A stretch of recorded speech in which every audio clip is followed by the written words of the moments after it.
Հենց հիմա, երբ դուք կարդում եք այս տողերը, ձեր ուղեղում ակտիվացած է 86 միլիարդ նեյրոն, որոնք ստեղծում են այնպիսի բարդ օրինաչափություններ, որ մենք միայն սկսում ենք հասկանալ, ինչպես են դրանք ծնում մտքերը, հիշողությունները եւ ինքնագիտակցությունը։ Բայց ինչ կլիներ, եթե ասեի ձեզ, որ ձեր գիտակցությունը չի գտնվում միայն ձեր գլխում։ Ինչ կլիներ, եթե այն կապված է տիեզերքի ամենախորը, քվանտային մակարդակի հետ, որտեղ նյութը եւ էներգիան գործում են այնպես, որ մեր առօրյա փորձը թվում է անիմաստ։ Երբ սիրտը դադարում է բաբախել, երբ ուղեղը դադարում է ակտիվություն ցույց տալ, արդյոք ամեն ինչ պարզապես անհետանում է։ Թե կա ինչ-որ բան, որ շարունակվում է։ Դուք պատրաստվեք լսել պատասխանը, որը կտալիս է ժամանակակից ֆիզիկան։ Պատասխանը, որը խախտում է մեր բոլոր ընկալումները մահվան, կյանքի եւ իրականության մասին։ Պատասխանը, որը ցույց է տալիս, որ գիտությունը եւ հոգեվորությունը գուցե միշտ խոսել են նույն բանի մասին, տարբեր լեզուներով։ 2010 թվականին Օքսֆորդի համալսարանի ֆիզիկոս Ռոջեր Պենրուզը եւ Արիզոնայի համալսարանի անեսթեզիոլոգ Ստյուարտ Համերոֆը հրապարակեցին տեսություն, որը ցնցեց գիտական աշխարհը։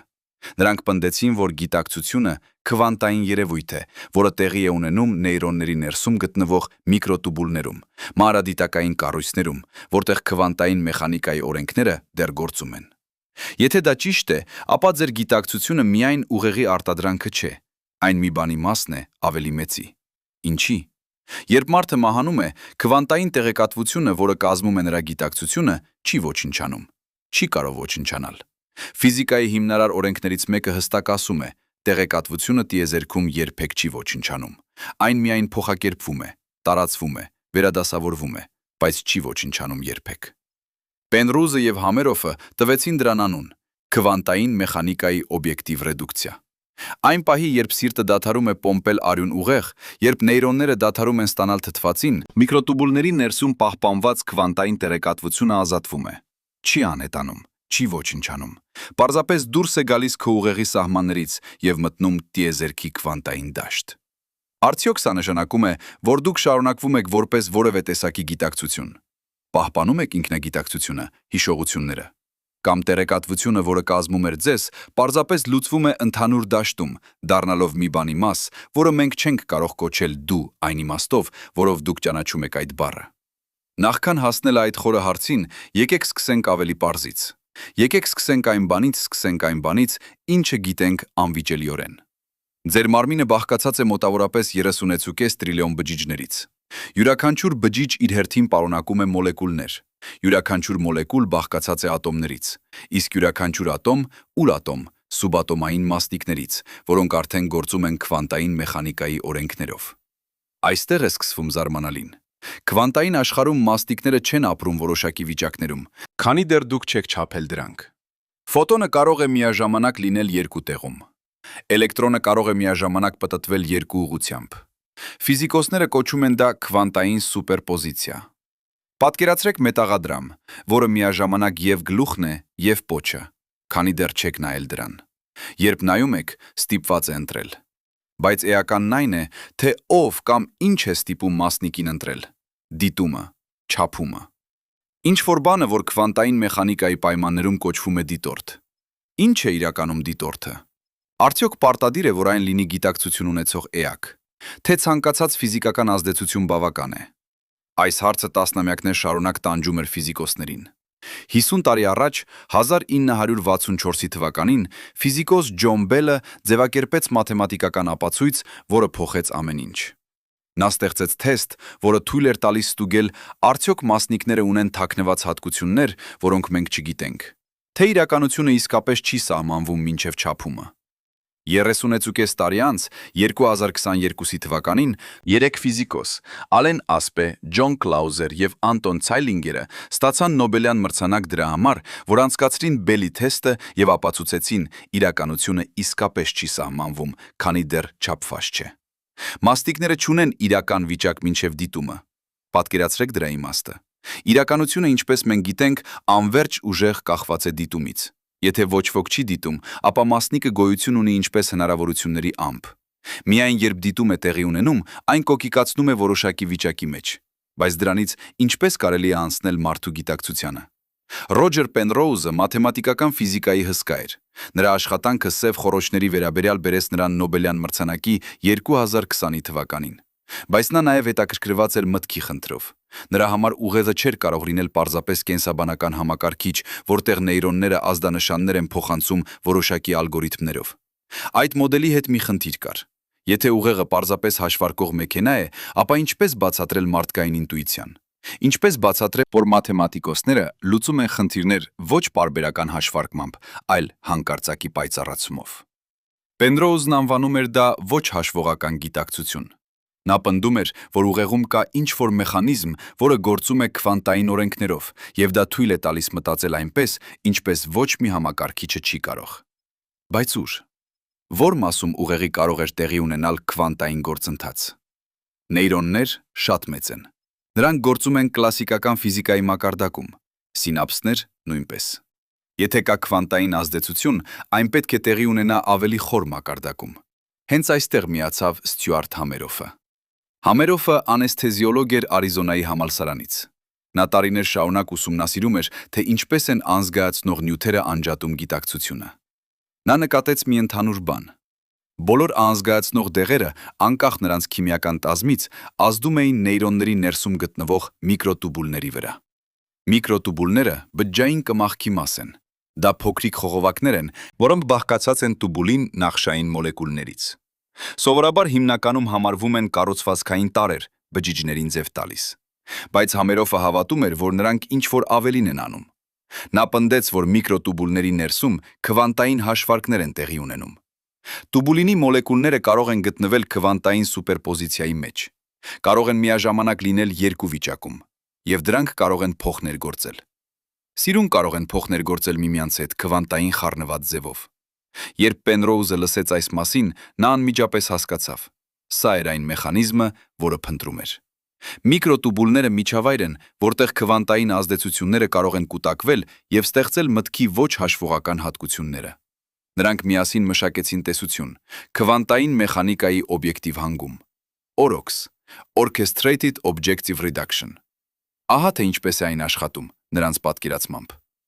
Յուրաքանչյուր նեյրոնում կան միլիոնավոր միկրոտուբուլներ։ Ձեր ուղեղում 86 միլիարդ նեյրոններ են։ Պատկերացրեք քվանտային համակարգչի ցանց, որի ուժը գերազանցում է ցանկացած սիլիկոնային սային սարք, որ մենք երբևէ կարող ենք կառուցել։ Տուբուլինի մոլեկուլները կարող են գտնվել սուպերպոզիցիայի մեջ, միաժամանակ երկու կոնֆիգուրացիաներում։ Ամբողջ միկրոտուբուլը դառնում է քվանտային համակարգ, որտեղ տեղեկատվությունը ոչ թե կենսաբանական ազդանշաններով է փոխանցվում, այլ քվանտային խառնվածությամբ։ Քանի որ այս վիճակը դեռ չի կոլապսացել, այն ոչ կլասիկական է։ Այն գտնվում է փաստորեն տիեզերքի քվանտային դաշտի մեջ, որը Պենրոուզը կապում է տիեզերական երկրաչափության հետ։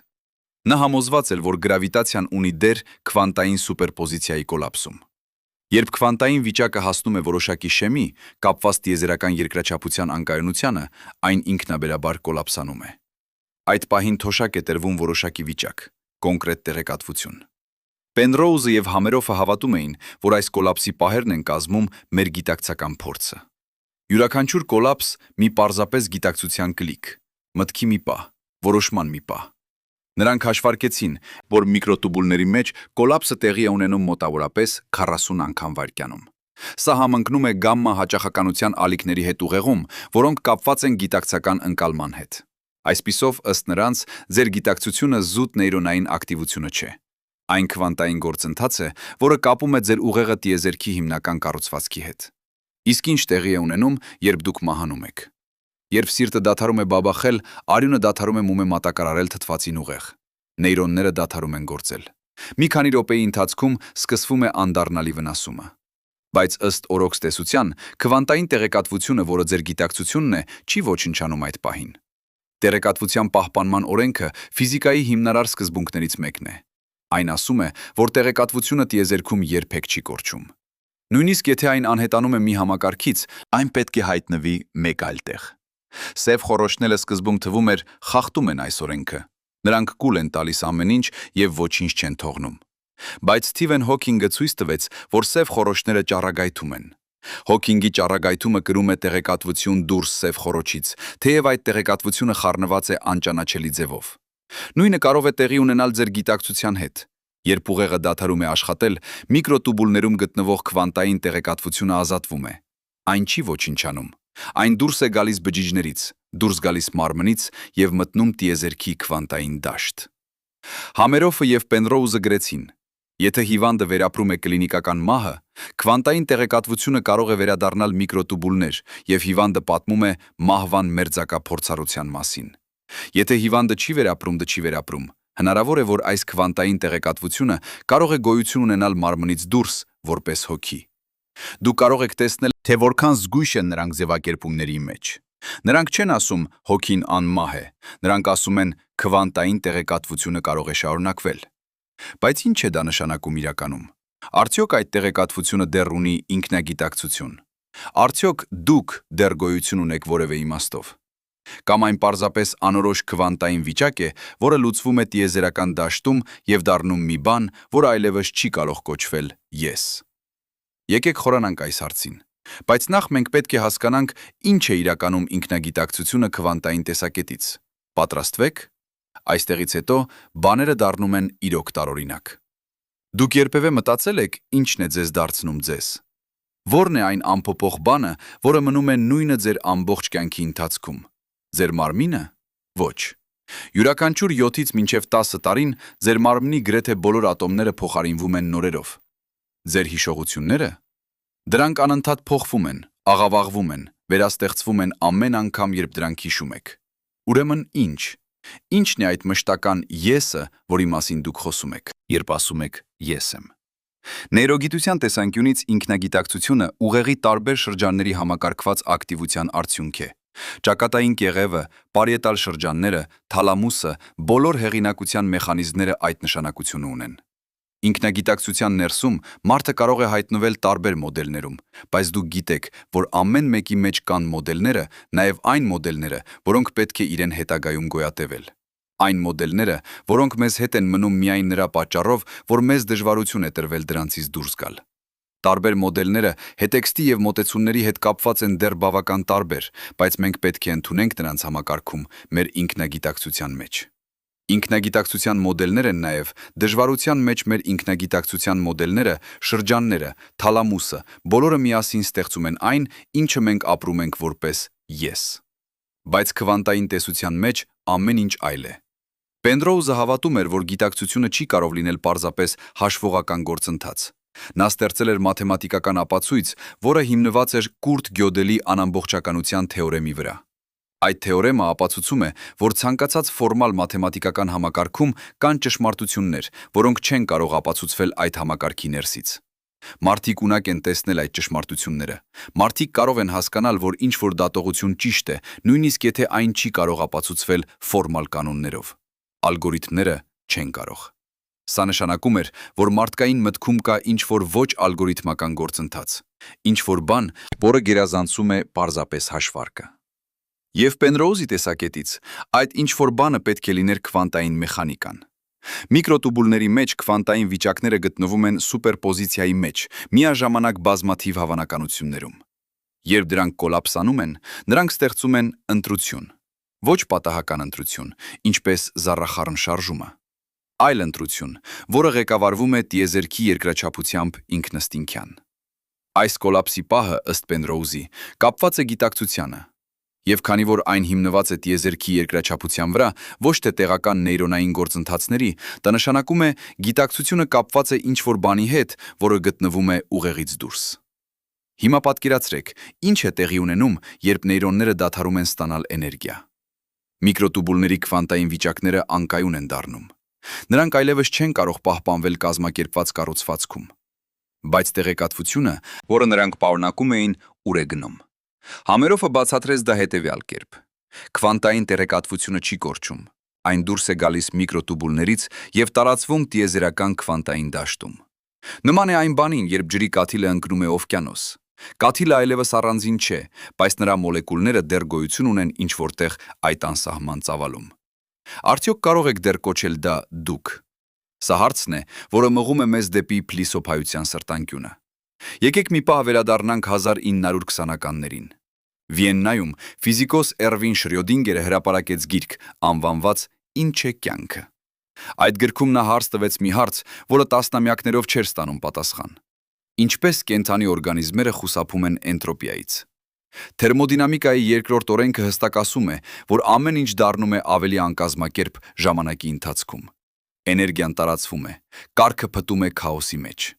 Եվ այնուամենայնիվ, կենդանի էակները ստեղծում են կարգ։ Նրանք կազմակերպում են ատոմներ և մոլեկուլներ բարդ կառույցների մեջ։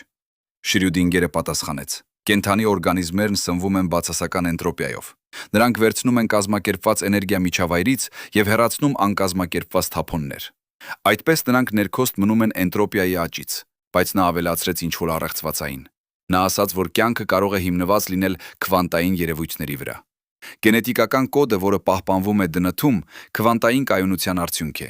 Մուտացիաները քվանտային թռիչքների արդյունք։ Եթե այդպես է, ապա կյանքը չի կարող հասկացվել միայն կլասիկական ֆիզիկայով։ Անհրաժեշտ է քվանտային մեխանիկա։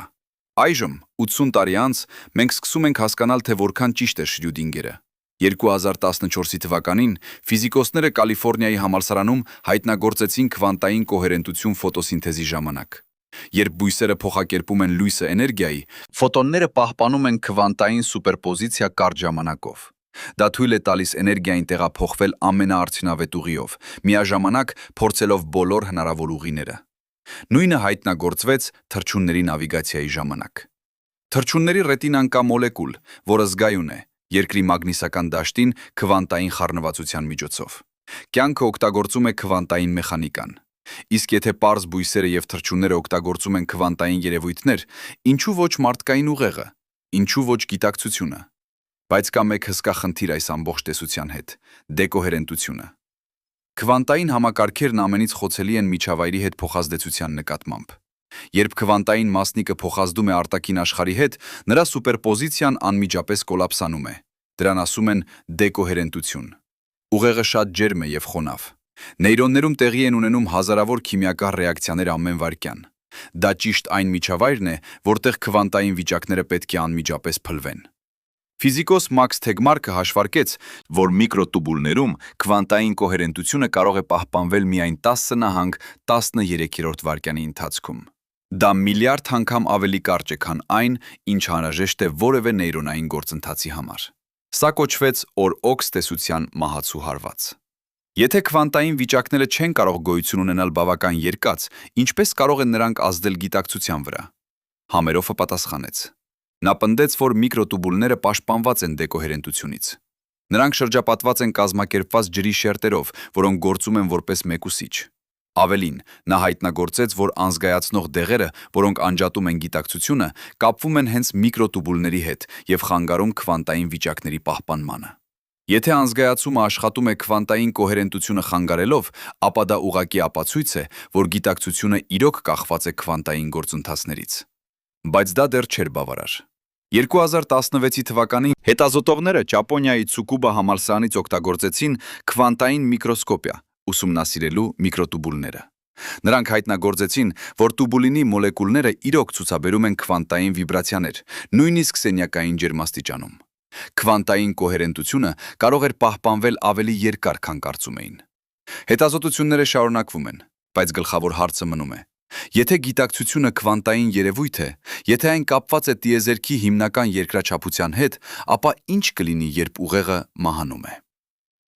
Մահվան մերձավոր փորձառությունը։ Հազարավոր մարդիկ հաղորդել են դրա մասին։ Նրանք նկարագրում են լույսի թունել, իրենց կյանքի ողջ պատմության տեսիլք, հանդիպում մահացած հարազատների հետ և զգացողություն անբացատրելի խաղաղության և սիրո։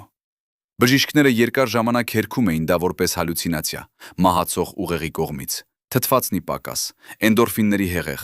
նեյրոնների պատահական ակտիվացում։ Բայց կան մի քանի դեպքեր, որոնք չեն տեղավորվում այդ բացատրությունում։ 2001 թվականին Պամ Ռեյնոլդսը ենթարկվեց համալիր վիրահատության, ուղեղում անևրիզմա հեռացնելու համար։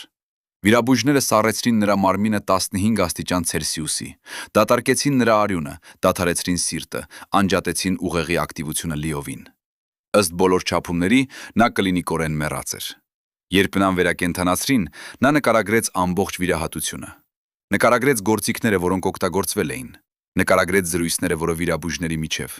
Մանրամասներ, որոնք նա չէր կարող իմանալ, քանի որ նրա աչքերը փակ էին, ականջները փակված էին և ուղեղը լիովին անակտիվ էլեկտրաենցեֆալոգրամի ցուցմունքներով։ Ինչպես դա հնարավոր էր։ Համերոֆը եւ Պենրոուզը հավատում են, որ պատասխանը կայանում է քվանտային տեղեկատվության մեջ։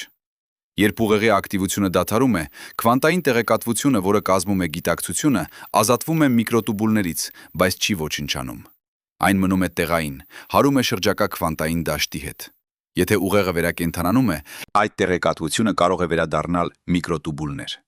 Եվ մարդը հիշում է դրանից։ Եթե ուղեղը չի վերակենդանանում, տեղեկատվությունը տարածվում է լայն դաշտում։ Բայց էականն այն է, նրանք պնդում են, որ տեղեկատվությունը պահպանվում է, օբյեկտիվորեն, իրական է, ոչ թե հալյուցինացիա, ոչ թե երևակայություն, այլ քվանտային իրադարձություն, որը տեղի է ունենում տիեզերական քվանտային դաշտում։ Իհարկե, սա չի նշանակում, որ բոլոր ՄՄՊ զեկույցները ճշմարիտ են։ Շատերը կարող են լինել խաբուսիկներ, հիշողության աղավաղումներ, սպասումների արդյունք, բայց կարող է լինել, որ մի փոքր մասը իրական է, լինել իրական քվանտային երևույթ։ Իսկ դա ասում է ինչ-որ խորը ինչ-որ բանի մասին մահվան և գիտակցության բնույթի մասին։ Հիմա եկեք խորանանք ամենադժվար հարցին։ Արդյոք քվանտային տեղեկատվությունը, որը տարածվում է տիեզերական դաշտում, դեռ դուք է։ Դա կախված է նրանից, թե ինչ նկատի ունեք դուք ասելով։ Եթե դուք հասկանում եք դուք որպես ձեր անձնավորությունը, ձեր հիշողությունները, ձեր սովորությունները, ձեր անունը, ձեր կենսագրությունը, ապա ոչ, դա կորած է։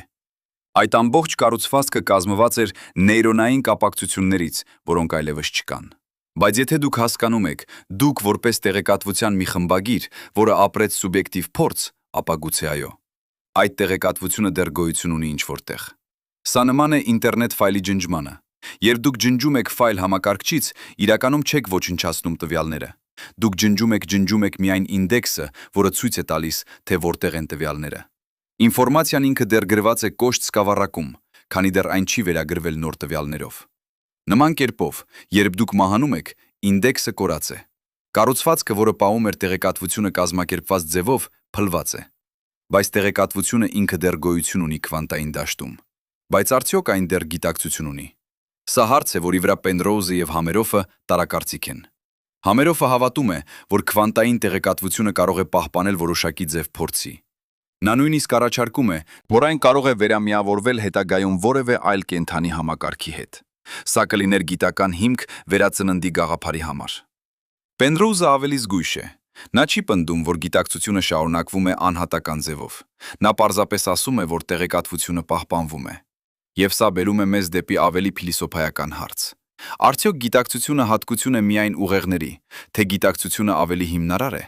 Գուցե գիտակցությունը տիեզերքի հիմքում ընկած հատկություն է, եւ ուղեղները պարզապես ընկալիչներ են, որոնք թույլ են տալիս այդ հիմնարար գիտակցությանը դրսևորվել տեղային ձևով։ Սա կոչվում է պանսիխիզմ։ Գաղափարը, որ գիտակցությունը ներկա է ամենուր, ամեն ինչում, տարբեր աստիճաններով։ 2020 թվականին ֆիզիկոս Ֆրանկո Վատսան եւ նեյրոբիոլոգ Ալբերտո Ֆելետին կատարեցին ինչ-որ անսովոր։ Նրանք օգտագործեցին նույն վերլուծական գործիքները, համեմատելու մարդկային ուղեղի ցանցային կառուցվածքը տիեզերքի լայնածավալ կառուցվածքի հետ։ Արդյունքը շոկային էր։ Կոզմիկ վեբը, մութ նյութի եւ գալակտիկաների ցանցը ցույց էր տալիս նույն վիճակագրական հատկություններն, ինչ նեյրոնային ցանցերը ձեր գլխում։ Նույն ճյուղավորման օրինաչափությունները, նույն կլաստերիզացիայի գործակիցները, նույն ինֆորմացիոն հոսքերի դինամիկան։ Նմանությունը այնքան ուժեղ էր, որ նրանց համակարգչային ալգորիթմները չէին կարող տարբերել միկրոսկոպիկ ուղեղային բջիջների նկարները հեռադիտակային գալակտիկական կլաստերների լուսանկարներից։ Ինչ է դա նշանակում։ Մի տարբերակ, պարզապես պատահականություն է։ Կառույցները բնությունում հակված են կրկնվել տարբեր մասշտաբներում։ Ձնաբորակները եւ գալակտիկաները երկուսն էլ ունեն սպիրալային կառույց։ Դա չի նշանակում, որ նրանք միացված են,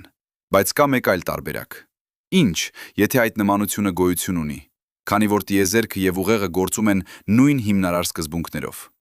Ինչ, եթե տեղեկատվության պրոցեսինգը տիեզերքում եւ գիտակցությունը ուղեղում արտահայտություններ են նույն հիմնարար երևույթի։ Պատկերացրեք,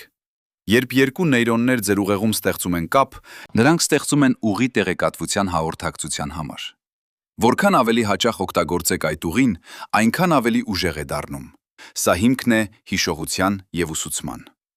Հիմա պատկերացրեք ինչ-որ անհավատալի։ Կոզմիկ ցանցերը անում են ճիշտ նույն բանը։ Գալակտիկաների կլաստերները, որոնք փոխազդում են ավելի հաճախ, ստեղծում են ավելի ուժեղ գրավիտացիոն կապեր եւ ավելի արդյունավետ ուղիներ նյութի փոխանակման համար։ Տիեզերքը բուկվալորեն սովորում է եւ հիշում է, օգտագործելով նույն մեխանիզմները, ինչ ձեր ուղեղը։ Տեղեկատվության ծավալը, որը կարող է պահպանվել կոսմիկ վեբում, համեմատելի է ինֆորմացիոն տարողականությանը բոլոր մարդկային ուղեղների միասին վերցված։ Ուրեմն, ինչ է դա նշանակում գիտակցության բնույթի համար։ Եվ ինչ, եթե գիտակցությունը չի արտադրվում ուղեղի կողմից, այլ պարզապես ընկալվում է նրա կողմից։ Պատրաստվեք։ Այստեղից հարցերը դառնում են ավելի վանդակ։ Քվանտային խառնվածությունը կոչվում է Այնշտայնի կողմից սարսափելի գործողություն հեռավորության վրա։ Նա ատում էր այն գաղափարը։ Ահա թե ինչու։ Երբ երկու մասնիկներ դառնում են քվանտային խառնված, նրանք ձևավորում են միասնական համակարգ, որտեղ մեկի չափումը անմիջապես որոշում է մյուսի վիճակը, անկախ նրանից, թե որքան հեռու են նրանք իրարից։ Պատկերացրեք երկու մետաղադրամ։ Դուք նետում եք դրանք տարբեր ծայրերում տիեզերքի։ Երբ դուք նայում եք մեկին եւ տեսնում գլուխ, մյուսը անմիջապես դառնում է պոչ։ Ոչ ազդանշան է ուղարկվում, ոչ լույս է ճանապարհորդում, պարզապես անմիջական կապ։ Այնշտայնը համարում էր դա անհնար։ Նա հավատում էր տեղական ռեալիզմի սկզբունքին։ Օբյեկտները կարող են ազդել միայն իրենց անմիջական շրջապատի վրա, եւ նրանք ունեն որոշակի հատկություններ, անկախ նրանից դիտվում են թե ոչ։ Բայց Ջոն Բելի թեստը ապացուցեց, որ Այնշտայնը սխալվում էր։ Քվանտային խառնվածությունը իրական է։ Մասնիկները իրոք ազդում են միմյանց վրա անմիջապես, անկախ հեռավորությունից։ 2015 թվականին Դելֆտի տեխնոլոգիական համալսարանի ֆիզիկոսները կատարեցին ամենախիստ թեստը Բելի անհավասարության։ Նրանք խառնեցին երկու էլեկտրոններ եւ տեղադրեցին դրանք 1300 մետր հեռավորության վրա։ Արդյունքը հստակ էր։ Էլեկտրոնները պահպանում էին իրենց քվանտային կապը։ Երբ մեկի վիճակը փոխվում էր, մյուսը անմիջապես գիտեր դրա մասին։ Ինչպես է դա հնարավոր։ Մենք չգիտենք, բայց արդյունքը հստակ է։ Տիեզերքում գոյություն ունի կապի ձև, որը չի սահմանափակվում լույսի արագությամբ։ Ոչ տեղային կապ։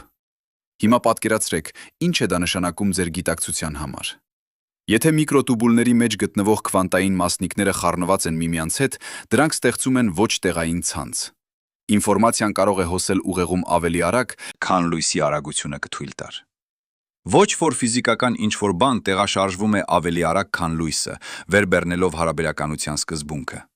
այլ տեղեկատվությունը արդեն այնտեղ է, քվանտային խառնվածության շնորհիվ։ Եվ ինչ, եթե այդ խառնվածությունը տարածվում է նաև ուղեղից դուրս, հենց այստեղ սկսվում է ամենազարմանալին։ 2019 թվականին Քարդիֆի համալսարանի ֆիզիկոսները ապացուցեցին, որ քվանտային խառնվածությունը կարող է տեղի ունենալ ոչ միայն սուբատոմային մասնիկների միջև, այլև ավելի մեծ կառույցների։ Նրանք խառնեցին մեկ քառյակ ատոմ, ապա 1000 ատոմ, ապա միլիոն։ Յուրաքանչյուր անգամ խառնվածությունը պահպանվում էր։ 2022 թվականին ֆիզիկոսներ Վիեննայի համալսարանից հայտնագործեցին քվանտային խառնվածություն ֆոտոսինթեզի մոլեկուլների միջև։ Սա ապրող համակարգերի մեջ էր, բուսական բջիջներում։ Քվանտային խառնվածությունը ոչ միայն հնարավոր է կենդանի համակարգերում, այլև անհրաժեշտ դրանց գործունեության համար։ Հիմա մտածեք դրա մասին։ Եթե ձեր միկրոտուբուլների մեջ մասնիկները քվանտային խառնված են, եւ եթե այդ խառնվածությունը կարող է տարածվել դեպի այլ մոլեկուլներ, ապա ուր է կանգնում սահմանը։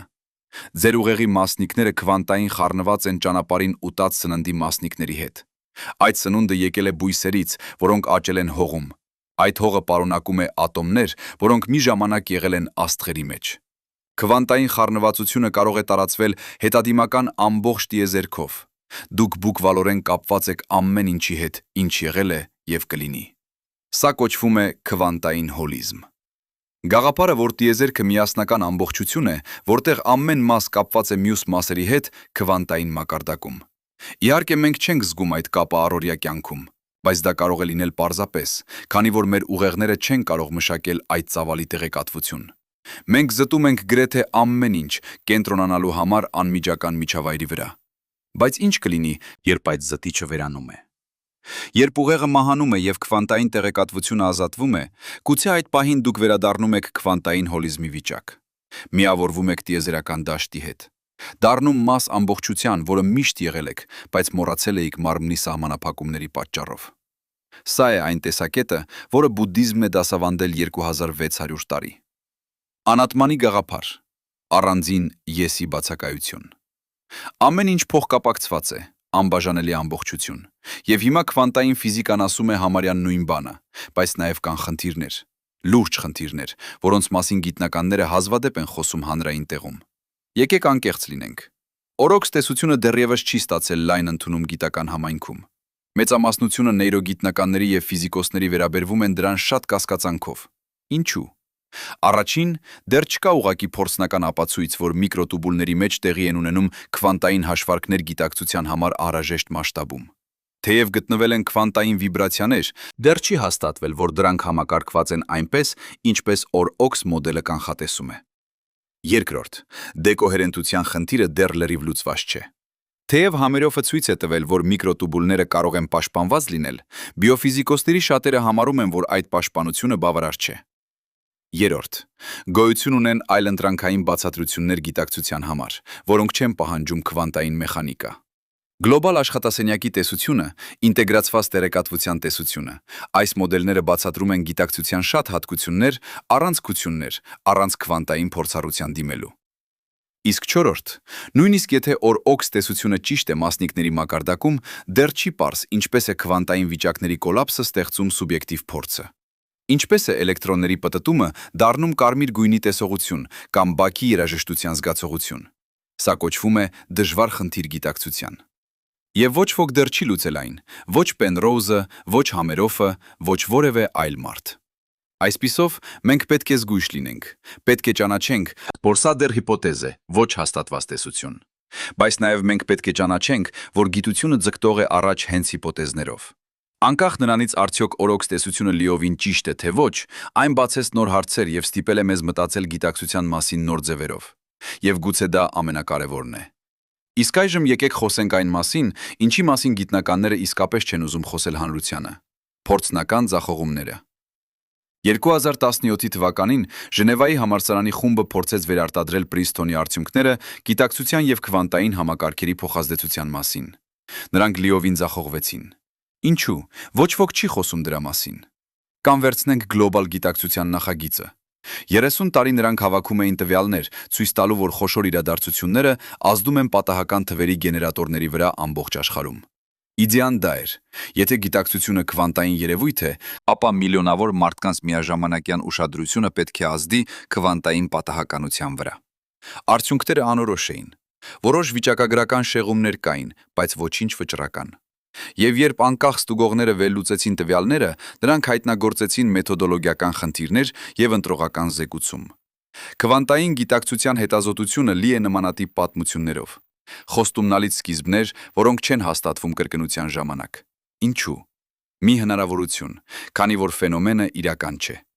Գիտակցությունը պարզապես նեյրոնների արդյունք է, եւ բոլոր խոսակցությունները քվանտային ազդեցության մասին պարզապես ցանկալի մտածողություն են։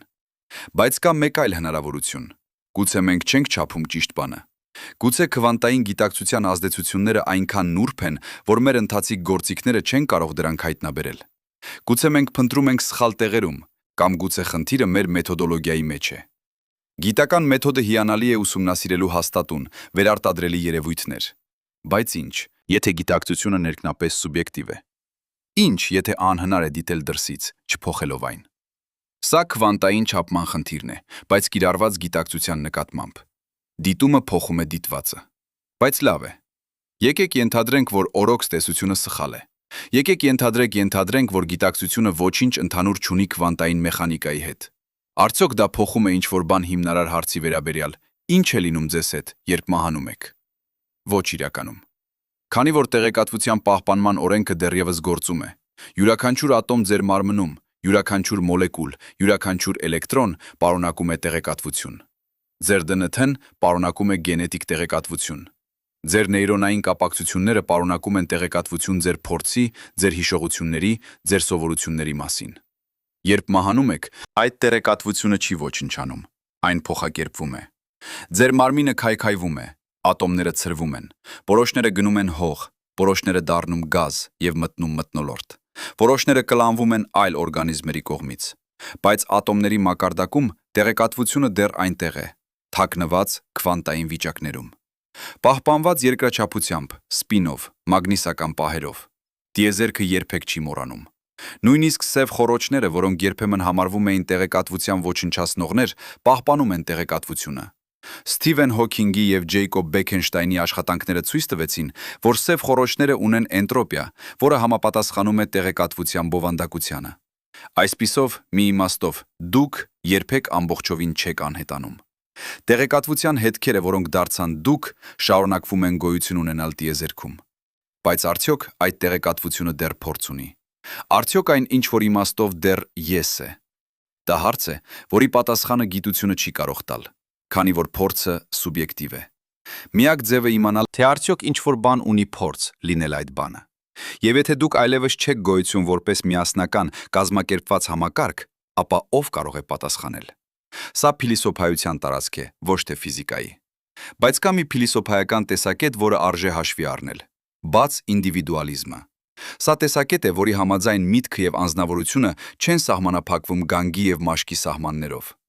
Պատկերացրեք հիշողություն մանկությունից։ Այդ հիշողությունը գոյություն ունի ուր։ Ձեր ուղեղում։ Այո, բայց ոչ միայն։ Այն նաև գոյություն ունի ֆոտոգրաֆիաներում ձեր ծնողների տանը։ Գոյություն ունի այն տեղում, որտեղ դեպքը տեղի ունեցավ։ Գոյություն ունի մարդկանց հիշողություններում, ովքեր այնտեղ էին։ Ձեր միտքը տարածված է աշխարհում։ Երբ դուք մահանում եք, նույնիսկ եթե ձեր ուղեղը անհետանում է, մի մասը ձեր միտքից շարունակվում է այլուր։ Գրքերում, որոնք գրել եք, գործերում, որոնք արել եք, հիշողություններում մարդկանց, ովքերին դուք ազդել եք։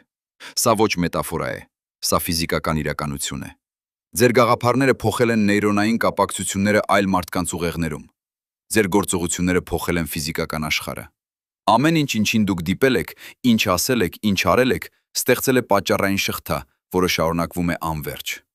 Այս իմաստով անհնար է ամբողջովին մեռնել։ Դուք միշտ մաս եք տիեզերքի պատճառային կառուցվածքի։ Բայց նորից, սա ստեղծում է սուբյեկտիվ փորձ։ Արդյոք գոյություն ունի ինչ-որ իմաստ, ինչպիսին է լինել այդ տարածված տեղեկատվությունը։ Գուցե այո, գուցե ոչ։ Կամ գուցե հարցը սխալ է ձևակերպված։ Վերադառնանք դեպի քվանտային մեխանիկա մի վերջին անգամ։ Կա մեկ այլ փորձնական արդյունք, որը հազվադեպ է քննարկվում լայն հանրության հետ, քանի որ դրա իմպլիկացիաները այնքան տարօրինակ են, որ նույնիսկ ֆիզիկոսները չեն գիտեր ինչ անել դրա հետ։ Ուշացած ընտրության քվանտային ջնջիչ փորձը։ Ահա թե ինչ է տեղի ունենում։ Դուք ուղարկում եք ֆոտոն դեպի կիսափայլուն հայելի։ Ֆոտոնը պետք է որոշի, արձակվի, թե փոխանցվի։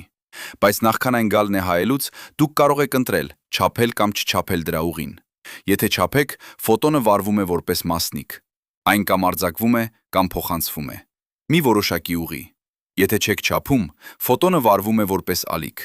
Այն անցնում է երկու ուղիներով միաժամանակ եւ ինտերֆերանս է ստեղծում։ Հիմա ահա տարօրինակ մասը։ Դուք կարող եք որոշել չափել թե ոչ, հետո նրանից, երբ ֆոտոնը արդեն անցել է հայելուց։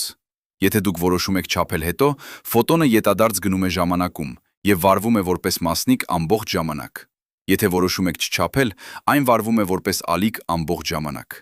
Ձեր ընտրությունը ներկայում ազդում է անցյալի վրա։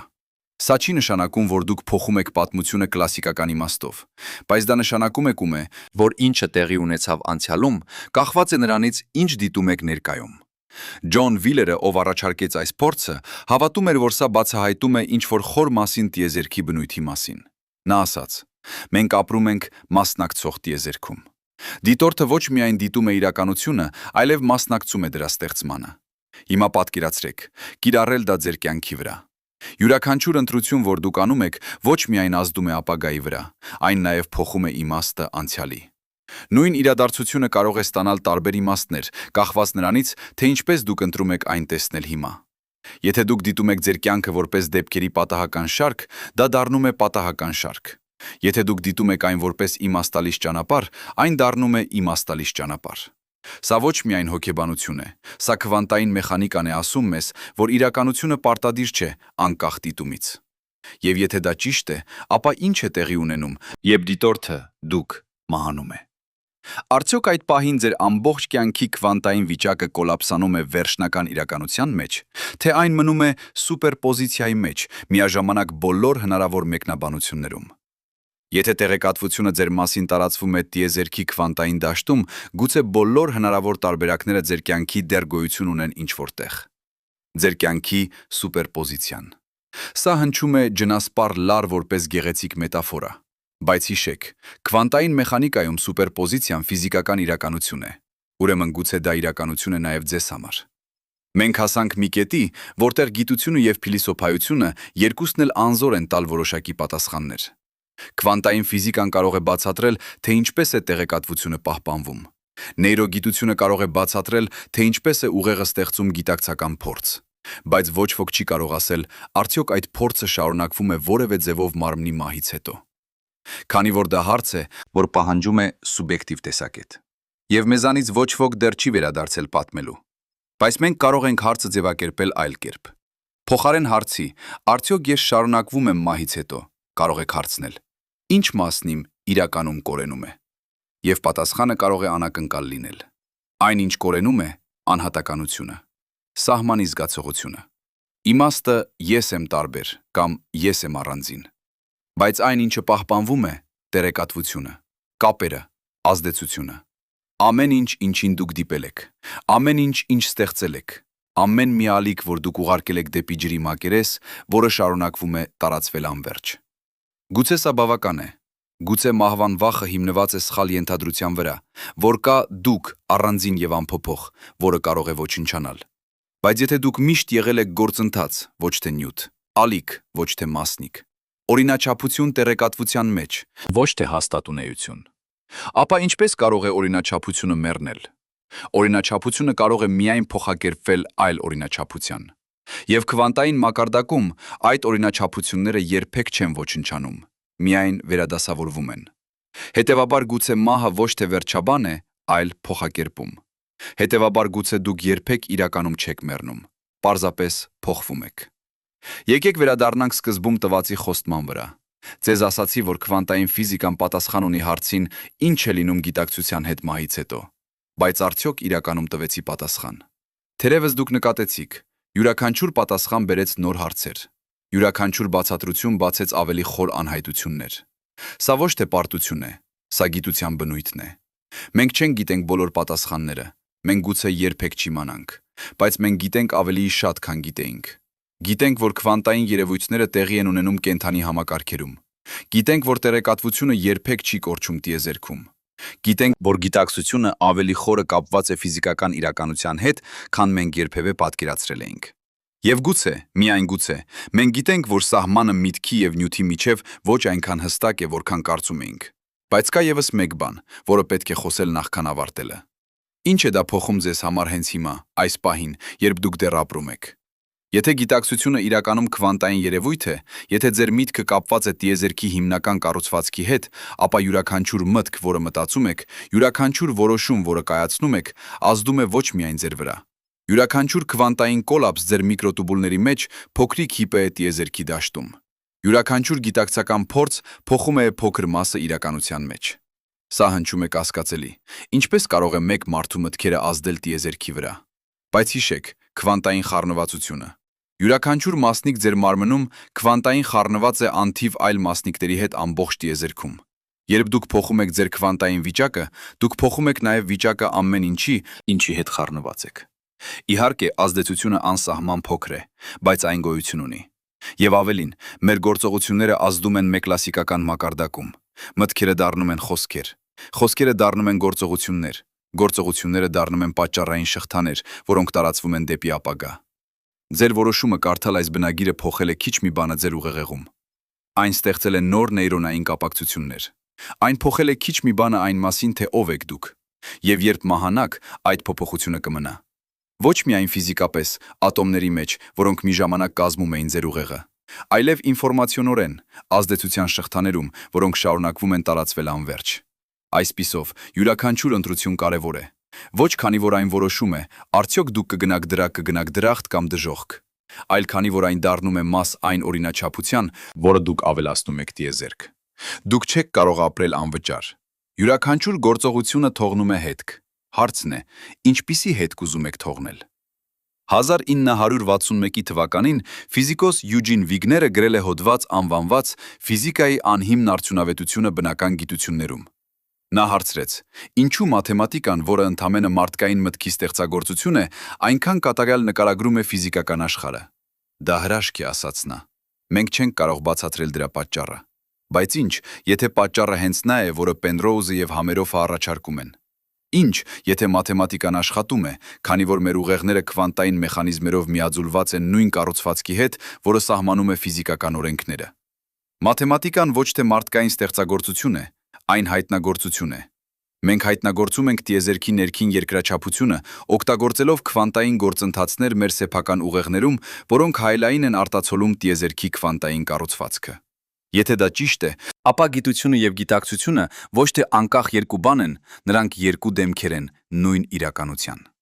Տիեզերքը ճանաչում է ինքն իրեն քո միջոցով։ Եվ դուք մտածում եք մաթեմատիկական թեորեմի մասին, տիեզերքը մտածում է իր սեփական կառուցվածքի մասին։ Եվ դուք զարմանում եք գալակտիկաների գեղեցկությանը, տիեզերքը զարմանում է իր սեփական գեղեցկությանը։ Դուք ոչ թե փոքր բան եք մեզ տիեզերքում, դուք այն միջոցն եք, որով տիեզերքը ստանում է գիտակցություն։ Բայց եկեք նաև խոնարհ լինենք։ Մենք չգիտենք, արդյոք օր-օքս տեսությունը ճիշտ է։ Մենք չգիտենք, արդյոք գիտակցությունը շարունակվում է մահից հետո։ Մենք նույնիսկ չգիտենք, ինչ է գիտակցությունը իրականում։ Ամեն ինչ, ինչ ասացի այս սցենարում, հիպոթեզներ են։ Կիսվում ոչ որպես վերջնական կամ պատասխաններ, այլ որպես հնարավորություններ, որպես դռներ դեպի նոր ձևեր մտածելու հին հարցերի մասին։ Համարյա 2600 տարի առաջ Բուդդան հարցրել է իր աշակերտներին. «Արդյոք հոգին շարունակվում է մահից հետո»։ Նա պատասխանեց. «Չպատասխանել»։ Նա ասաց, որ այդ հարցը նման է. «Արդյոք մարդը, որը հարվածված է թունավոր նետով, պետք է հարցնի՝ ումից է նետը, նախքան թույլ տալը հանել այն»։ Կարևորը ոչ թե մետաֆիզիկական սպեկուլացիան է, այլ ազատվելը տառապանքից հիմա։ Գուցե Բուդդան ճիշտ էր։ Գուցե մեր ժամանակը ավելի լավ է օգտագործել ապրելով լավ, քան կռվելով անպատասխան հարցերի վրա։ Բայց նաև մենք բնազդորեն հարցնում ենք։ Մենք չենք կարող չհարցնել։ Սա մաս է նրա, ինչը դարձնում է մեզ մարդիկ։ Եվ գուցե, միայն գուցե, հենց այդ հարցումը, հենց այդ զարմանքը իրականության բնույթի նկատմամբ ինքն իր մեջ ունի արժեք։ Քանի որ յուրաքանչյուր անգամ, երբ մենք հարցնում ենք խոր հարց, մենք բարձրացնում ենք տիեզերքի գիտակցության մակարդակը քիչ մի բանով։ Վերադառնանք դեպի սկիզբ։ Մարդ է մահանում։ Սիրտը դադարում է։ Ուղեղի ակտիվությունը կանգ է առնում։ Ինչ է լինում հաջորդը։ Ըստ կլասիկական նեյրոգիտության, ոչինչ։ Անձնավորությունը, հիշողությունը, գիտակցությունը ամբողջը անհետանում է։ Լույսերը մարում են, վերջ։ Ըստ օր-օքս տեսության, քվանտային տեղեկատվությունը ազատվում է միկրոտուբուլներից եւ մտնում տիեզերական քվանտային դաշտ։ Այն չի ոչնչանում, բայց չի պահպանում իր կազմակերպված ձևը։ Այն լուծվում է մեծ ամբողջության մեջ։ Ըստ տեղեկատվության տեսության, բոլոր օրինաչափությունները, որոնք կազմում էին այդ մարդուն, դեռ գոյություն ունեն ինչ-որտեղ տիեզերքում։ Ատոմներում, որոնք մեկ ժամանակ կազմում էին նրանց մարմինը։ Ալիքներում, որ նրանք ստեղծեցին իրենց կյանքի ընթացքում։ Մտքերում մարդկանց, ում նրանք ազդեցին։ Որ տեսակետն է ճիշտ։ Գուցե բոլորն են, գուցե ոչ մեկը։ Գուցե հարցը ինքը բաղկացած է սխալ ենթադրություններից։ Բայց ահա, ինչ գիտենք անվիճելիորեն։ Տիեզերքը քո առկայությամբ փոխվել է։ Յուրաքանչյուր շունչ, յուրաքանչյուր մտք, յուրաքանչյուր գործողություն ավելացրել է ինչ-որ բան տիեզերքի օրինաչափությանը։ Եվ այդ ավելացումը երբեք չի կարող չեղարկվել։ Ձեր կյանքը թողել է ոչ փոփոխելի հետք տիեզերքի պատճառային կառուցվածքում։ Գուցե սա այն անմահությունն է, որին մենք կարող ենք ճշմարտորեն դավանել։ Ոչ անձնական գիտակցության հավերժություն, այլ հաստատուն ազդեցություն իրականության գործվածքի վրա։ Եվ ինչ, եթե դա բավական է։ Վերջին մտքեր։ Մահվան վախը կարող է ամենահին վախերից մեկը լինել։ Անհայտի վախը, անգոյության վախը, երբեք այլևս չլինելու վախը։ Բայց գուցե այդ վախը հիմնված է պատրանքի վրա։ Պատրանքի, որ կա հաստատուն, անփոփոխ ես, որը կարող է ոչնչանալ։ Քվանտային ֆիզիկան ասում է մեզ, ոչինչ իրականում հաստատուն չէ։ Յուրաքանչյուր բան փաստորեն գործընթացած է։ Օրինաչափությունը էներգիայի եւ տեղեկատվության մեջ։ Դուք երբեք եղել եք բան, միշտ եղել եք ալիք, եւ ալիքները չեն մեռնում։ Նրանք միայն փոխակերպվում են, միացնանում այլ ալիքների հետ, ստեղծում են նոր օրինաչափություններ։ Մահը այդ տեսակետից ոչ թե վերջաբան է, այլ անցում։ Ոչ թե ոչնչություն, այլ վերադասավորում։ Ոչ թե կորուստ, այլ վերամիավորում ավելի մեծ ամբողջության հետ։ Արդյոք դուք կպահպանեք ինքնագիտակցությունը այդ վերամիավորման ժամանակ։ Արդյոք կլինի դու որևէ իմաստով։ Ես չգիտեմ, ոչ ոք չգիտի։ Բայց գուցե սա սխալ հարցն է։ Գուցե ճիշտ հարցը ոչ թե շարունակվում եմ ես է, այլ ինչ եմ ես ավելացնում տիեզերքին, մինչդեռ այստեղ եմ։ Քանի որ պատասխանը այդ հարցին կմնա ճշմարիտ անվերջորեն, ապրեցիք, մտածեցիք, սիրեցիք, ստեղծեցիք, եւ դրանով փոխեցիք տիեզերքը անդառնալիորեն։ Սա միակ անմահությունն է, որին մենք կարող ենք լիովին հավատալ, եւ գուցե, միայն գուցե, դա բավական է։ Բայց սպասեք, մենք դեռ չենք խոսել ամենաթարմ հայտնագործությունների մասին։ Այն փորձերի մասին, որոնք իրականում փոխում են ամեն ինչ, ինչ մենք կարծում էինք գիտենք գիտակցության եւ մահվան մասին։ 2019 թվականին Մայքլ Նեմին եւ Ավշալոմ Էլիցուրը, երկու ֆիզիկոսներ Իսրայելից, կատարեցին ինչ-որ անհավանական։ Նրանք ստեղծեցին քվանտային փորձ, որը թույլ է տալիս տեսնել օբյեկտները առանց նրանց հետ փոխազդելու։ Սա կոչվում է ինտերակցիա մանկ չափում։ Ինչպես է դա հնարավոր։ Պատկերացրեք մութ սենյակ։ Դուք ուզում եք ստուգել արդյոք սենյակում ինչ-որ մեկը կա, բայց չեք ուզում նրան խանգարել։ Կլասիկական ֆիզիկայում դա անհնար է։ Դուք պետք է լույս ուղարկեք, որը կհարվածի անձին եւ կարտացոլվի վերադարձ։ Դա փոխազդեցություն է։ Բայց քվանտային մեխանիկայում դուք կարող եք օգտագործել քվանտային սուպերպոզիցիա, տեսնելու առանց նայելու։ Ֆոտոնը կարող է գտնվել երկու ուղիների սուպերպոզիցիայում միաժամանակ։ Եթե մարդ է սենյակում, սուպերպոզիցիան կոլապսանում է որոշակի ձևով, եթե ոչ, այլ ձևով։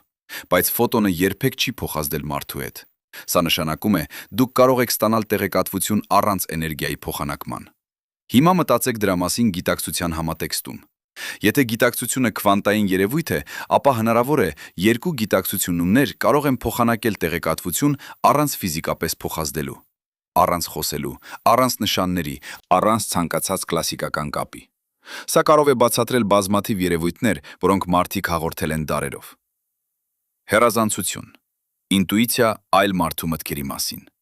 Զգացողություն, երբ ինչ-որ մեկը մտածում է քո մասին։ Իհարկե, գիտական համայնքում մեծ սկեպտիցիզմ կա այդ երևույթների նկատմամբ, եւ դա արդարացի է։ Բազմաթիվ պնդումներ հեռազանցության մասին չեն հաստատվել վերահսկվող պայմաններում։ Բայց ինչ, եթե մենք պարզապես չափում ենք սխալ բանը։ Ինչ, եթե քվանտային տեղեկատվության փոխանակումը այնքան նուրբ է, որ կորչում է աղմուկի մեջ, երբ փորձում ենք այն հայտնաբերել կոպիտ փորձնական մեթոդներով։ 2011 թվականին հետազոտողները Կալիֆոռնիայի համալսարանից հայտնագործեցին ինչ-որ անսպասելի։ Նրանք ուսումնասիրում էին քվանտային կոհերենտությունը թռչունների ռետինաներում, բացատրելու համար, թե ինչպես են թռչունները զգում երկրի մագնիսական դաշտը։ Հայտնագործեցին, որ քվանտային վիճակները կարող են պահպանվել բարդ կենսաբանական համակարգերում ավելի երկար, քան ցանկացած մարդնակնկալում էր։ Լում էր ոչ միայն ֆեմտովայրկյաններ, այլ միլիվայրկյաններ։ Դա միլիոնավոր անգամ ավելի երկար է։ Պատճառը հիանալի էր։ Կենդանի համակարգերը ակտիվորեն պաշտպանում են քվանտային վիճակները դեկոհերենտությունից։ Նրանք ստեղծել են մոլեկուլային կառույցներ, որոնք գործում են որպես քվանտային պաշտպանություն։ Սա ամբողջովին փոխեց մեր ըմբռնումը կենդանի նյութի եւ քվանտային մեխանիկայի միջև հարաբերությունների մասին։ Կյանքը ոչ միայն հանդուրժում է քվանտային երևույթները, այլև ակտիվորեն օգտագործում է դրանք եւ պաշտպանում։ Եթե պարզ թռչունները անում են դա, ինչու ոչ մարդկային ուղեղը։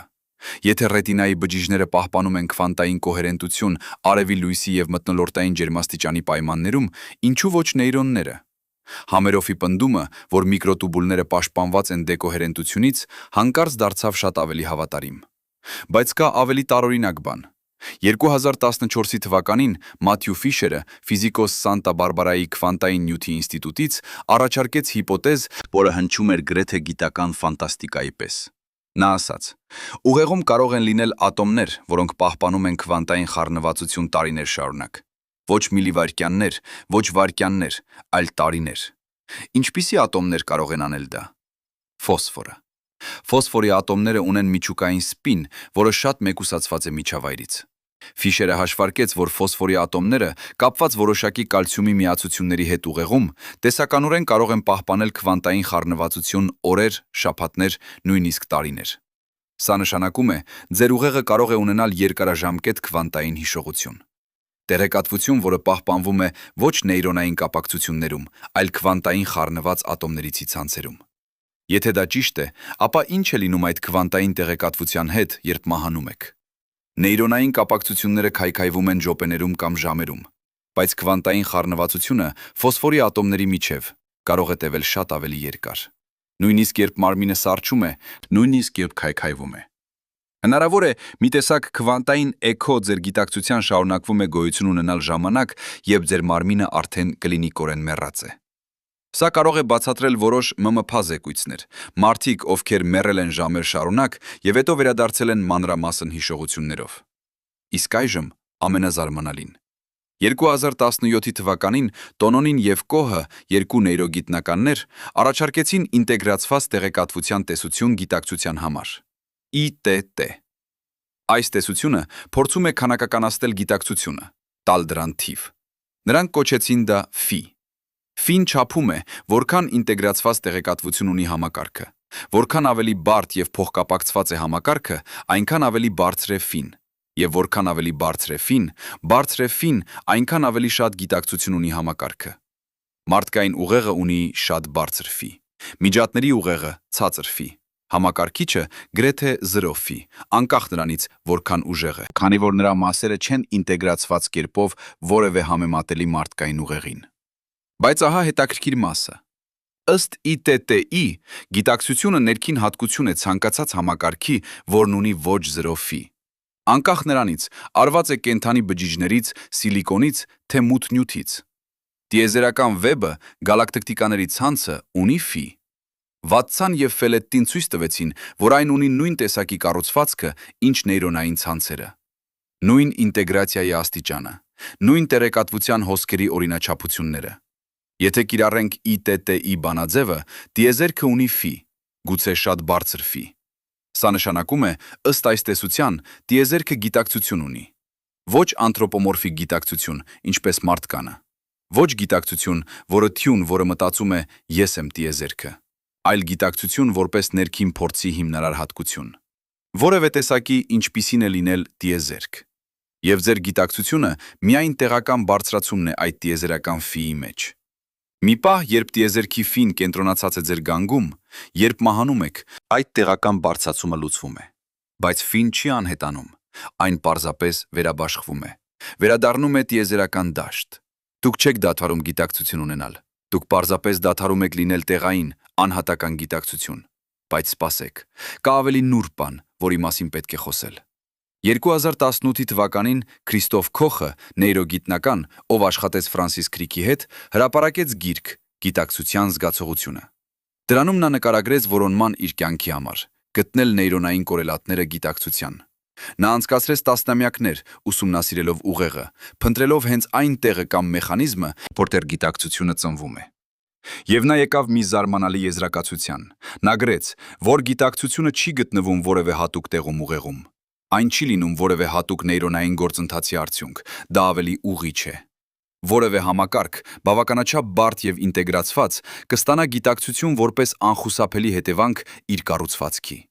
Սա նշանակում է, գիտակցությունը չի ստեղծվում ուղեղի կողմից, այն հաստատում ուղեղի կողմում է։ Ուղեղի կողմից։ Կամ գուցե ավելի ճշգրիտ, ուղեղը սահմանափակում է անվերջ գիտակցությունը տեղային, անհատական ձևի մեջ։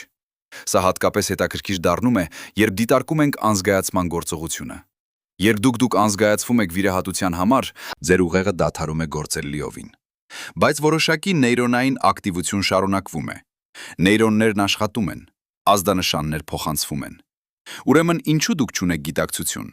Համերոֆի պատասխանն է, որ անզգայացնող դեղերը կապվում են միկրոտուբուլներին եւ խանգարում քվանտային կոհերենտությանը։ Առանց քվանտային կոհերենտության չկա գիտակցություն, բայց դա նաև նշանակում է, գիտակցությունը չի գտնվում նեյրոնային ակտիվությունում ինքնին։ Այն գտնվում է քվանտային վիճակում։ Եվ երբ դուք արթնանում եք անզգայացումից, ինչ է լինում։ Քվանտային կոհերենտությունը վերականգնվում է, եւ գիտակցությունը վերադառնում է։ Բայց վերադառնում որտեղից։ Սա հարցն է, որը ոչ ոք չի կարող պատասխանել։ Հիմա եկեք խորանանք ավելի խորը քվանտային դաշտի տեսությանը։ Ստանդարտ մոդելը մասնիկային ֆիզիկայի ասում է, որ ամեն ինչ, էլեկտրոններ, քվարկներ, ֆոտոններ, փաստորեն դաշտերի էքսիտացիաներ են։ Տիեզերքը լի է տարածված դաշտերով՝ էլեկտրոնային դաշտ, քվարկային դաշտ, Հիգսի դաշտ։ Երբ էլեկտրոնային դաշտը էքսիտացվում է հատուկ կերպով, մենք դիտում ենք մասնիկ, որը կոչում ենք էլեկտրոն։ Բայց էլեկտրոնը ոչ փոքրիկ գնդակ է, այն տեղային տատանում է դաշտում։ Ամեն ինչ դաշտ է։ Հիմա հարցը, կա գիտակցության դաշտ։ Պանսիխիզմը ասում է, այո։ Գիտակցությունը չի ստեղծվում բարդ համակարգերի կողմից, այն հիմնարար դաշտ է, նման է էլեկտրոմագնիսական դաշտին։ Բարդ համակարգերը, ինչպես ուղեղներ, պարզապես էքսիտացնում են այդ դաշտը ավելի ուժեղ։ Եթե դա ճիշտ է, ապա գիտակցությունը երբեք չի անհետանում, քանի որ դաշտերն երբեք չեն անհետանում։ Դրանք միայն փոխում են իրենց էքսիտացիայի ձևը։ Ձեր մահը նշանակում է ինտենսիվ տեղային էքսիտացիան, գեքսիտացիան գիտակցության դաշտում անհետանում է, բայց դաշտը ինքը շարունակվում է։ Եվ գուցե որոշակի հիշողություն այդ էքսիտացիայի մնում է դաշտի կառուցվածքում։ Նման է ալիքներին ջրի մակերևույթում։ Երբ ալիքը անցնում է, ջուրը չի տեղափոխվում։ Միայն էներգիայի օրինաչափությունն է տեղափոխվում, բայց այդ օրինաչափությունը թողնում է փոքրիկ փոփոխություններ ջրի մոլեկուլների դասավորության մեջ։ Նույնպես գիտակցության ալիքը, որը էիք դուք, անցել է, բայց թողել է օրինաչափություն գիտակցության դաշտում։ Արդյոք այդ օրինաչափությունը դեռ փորձ ունի։ Դա հարցն է, որի վրա փիլիսոփաները կարող են վիճել հավերժ։ Բայց կա մի փորձարարական մոտեցում, որը կարող է փոխել ամեն ինչ։ 2015 թվականին սկսվեց Human Connectome պրոյեկտը։ Նպատակն էր քարտեզել յուրաքանչյուր նեյրոնային կապակցություն մարդկային ուղեղում։ Բոլոր 86 միլիարդ նեյրոնները և 100 տրիլիոն սինապսները։ Սա անհավանական առաջադրանք է, բայց տեխնոլոգիան առաջանում է։ Եվ մի օր մենք կկարողանանք դա անել։ Բայց ահա անսովոր հարցը։ Եթե մենք քարտեզենք ամբողջ կոնեկտոմը մեկ մարդու, եթե մենք պահպանենք յուրաքանչյուր սինապսի ուժը, յուրաքանչյուր նեյրոտրանսմիտերի կոնցենտրացիան, յուրաքանչյուր նեյրոնի էլեկտրական հատկությունները, արդյոք մենք պահպանել ենք այդ մարդուն։ Եթե մենք վերականգնենք կոնեկտոմը համակարգչի սիմուլյացիայում, արդյոք այդ սիմուլյացիան լինի գիտակցություն ունեցող։ Արդյոք այն լինի նույն մարդը։ Ըստ նեյրոգիտության ավանդական տեսակետի, այո։ Եթե ամբողջ տեղեկատվությունը նեյրոնային ցանցերում պահպանված է, ապա անձնավորությունը, հիշողությունները, գիտակցությունը ամբողջը պետք է վերարտադրվի։ Բայց ըստ օրոքս տեսության ոչ։ Քանի որ անհրաժեշտ է նաև քվանտային տեղեկատվությունը միկրոտուբուլների մեջ, և քվանտային վիճակները չեն կարող պահպանվել կլասիկական կերպով։ Դուք չեք կարող պատճենել քվանտային վիճակը, չխախտելով քվանտային մեխանիկայի հիմնարար սկզբունքները։ Սա կոչվում է ոչ կլոնավորման թեորեմ։ Քվանտային տեղեկատվությունը չի կարող կլոնավորվել։ Ուրեմն, եթե գիտակցությունը իսկապես քվանտային երևույթ է, ապա անհնար է ստեղծել գիտակցության իդենտիկ պատճեն։ Անհնար է վերբեռնել ձեր մտքը համակարգիչ, և անհնար է պահպանել ձեզ մահից։ Բայց կա մեկ բացառություն՝ քվանտային հեռափոխում։ 1995 թվականին ֆիզիկոսները ապացուցեցին, որ հնարավոր է հեռափոխել քվանտային վիճակը մեկ մասնիկից մյուսին օգտագործելով քվանտային խառնվածություն։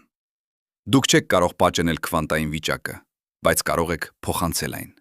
Սկզբնական մասնիկի վիճակը ոչնչանում է, և ճիշտ նույն վիճակը հայտնվում է նոր մասնիկում։ Տեղեկատվությունը չի կրկնապատկվում, այն տեղափոխվում է։ Հիմա պատկերացրեք, կիրառել դա ուղեղին։